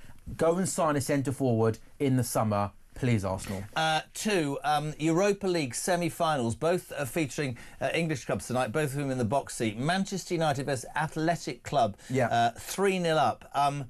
Ruben Amorim said, we could be the worst Premier League club ever, team, to win a European trophy. This man's given up on the Premier League, which upsets many Manchester United fans. It's quite remarkable that, barring something really silly happening tonight, so United 3-0 up, Spurs are 3-1 up against Burnley. Oh, it would be hilarious. Yeah. The Europa League final is going to be 16th place Tottenham versus 15th place Man United. And do you know who's below them in the table? Yeah, West I know. Ham, You're the only team in between that. You brought up West Ham, not me. Okay. You're the only team between them and the bottom three, which is quite remarkable. It's been a really weird season where both sides have literally stunk the place out in the Premier League, but both been on really, really good run. And of course, winning the Europa League isn't just winning a European tournament. It also gives you Champions League football for next season. That in itself is Manchester United. Forget West Ham, they're crap. But Manchester United and Spurs, I think, have lost 33 games between them this season, which is unheard of, and it's almost been hear me out. It's almost been expected. Postecoglou, he's had injury problems. Manchester United trying to adapt to Amorim's 3-3, whatever it is, 8 theory, whatever it is. Fact of the matter is, these two, one of these two, and that's, as you said, bordering a disaster night, will play in the Champions League. Which, if I was Forest or Villa, I'd be really hacked off about if I don't make it, because do they deserve to be in the Champions League? Seriously. The rules are the rules, aren't they? And this is just a new thing that's been in this season. It's always been the way. Yeah. And to be fair to Forest and Villa, they're fortunate that 5th place is going in the Champions League this season. But yeah, it is remarkable how bad both teams have been. I think with Ruben Amorim, Manchester United, because he's only been there for sort of 4 or 5 months. He stays, by the way? I think he definitely stays. I think all the noise coming out of Old Trafford is, whilst it's been an absolute mess in the league this season. I'm telling you, 12 games in, if it don't improve next season by Christmas, but I think he at least deserves a summer where he can bring in his own players, ship the players that he doesn't fancy. Do what? Ship. Okay, fair enough. The players that he doesn't fancy, and also have a summer working with the players day in, day out. I think with Ange... They've played ship this season, haven't they? I think it's not funny, Jeremy. That was quite How do you guys put up with him every single day, Ryan? Seriously. Ryan there just shook his head. Ryan went, for God's sakes, I don't know how I do this. Is Cardwell back tomorrow, by the way? Do we know? PC's here tomorrow. That worm, I can feel it going up already tomorrow at 4 o'clock. Right, thank you very much. Why are you grumpy today? What? Why is Thursday? Thursday's a new Friday. You've been a bit grumpy recently. I'm not grumpy at all. Is it because I'm not doing as many shows recently? Well, honestly, let's be perfectly honest. If we're going to have a bitch fest on air, you turn up nowadays when you want. No. Don't you take me on. I blow you out the water. You do. You should be here every night, and you're not. Jodie said to me last minute, "Can you do today?" Last minute, I said yes. I had a meeting at 5:45. I ended it early to be here at 6:45 with you. Is it true that you've been less than consistent in your approach to this show? Yeah, but what you have to appreciate is this is not by doing this show got you other work. This so is you've not used us. Factually incorrect. It's like being abused by a partner, isn't it? Whoa, Jeremy, can we not use words like that, please, on national radio? Well, like what, Jeremy? Abuse. You told me I was skint on national radio. I asked you why you My were wife working just texted me and says you sound like a couple of arguing idiots. Did she actually say that? Yeah, she did. What's her name again? Victoria. Victoria, hi, how are you? Why Hope are you you're looking well. up? How do you put up with this man every single... You, Victoria, are an absolute saint. She is the luckiest woman alive. I look quite good when I look into the camera. She's the luckiest woman alive. Why? To have me. Come on. Is that true? No, actually. Can I meet Victoria I'm going to one get day? battered when I get home. Can you what? What's your batter me? What are you talking about? Verbally. You know I wear the trousers. Of course, verbally. When you get home, who cooks, you or her? Who cooks dinner? Oh dear. Okay, so you've got me. I have never, in one day in my 59 years, ever cooked a meal. Why are you laughing? I haven't. I can't cook. I don't believe you. I can't cook. I'll tell you the truth, and then you... I once was left on my own, and I had a pizza that she did, right? And I put, this is true, tray, beer, salt and pepper, put it in the oven, right? After half an hour, this is genuinely true, took it out, took the plastic off, put it in, half an hour, nice and crisp, brought it out. I ate half of it, I thought that's quite chewy, and I'd actually cooked the polystyrene bottom to the bottom of the pizza and had eaten half of it, and I couldn't poo for a week. Goodness me. Anyway, just being honest. Happy Thursday night, everybody. Yeah. You're a disgrace. That's bang out of order. Honestly, why don't you treat your missus to a nice cooked meal one night? That's what, Victoria, you deserve that. A nice cooked meal by Jeremy Kyle. Go and learn it. Come on. Why not? Because I can't cook. Yeah, but you need to learn though, Jeremy. Why? Treat your Why wife. would I learn at 60? Are you married or are you just going out? Are you married or you going out? We've been married, yeah. Oh, you're married? Yeah, we've got 2 children, yeah? Okay, fair enough. Well... I don't cook. No, I can tell. Anyway, I can tell. Thank you for your... Are you in a relationship? I'm single. Yeah, I can tell. I love you.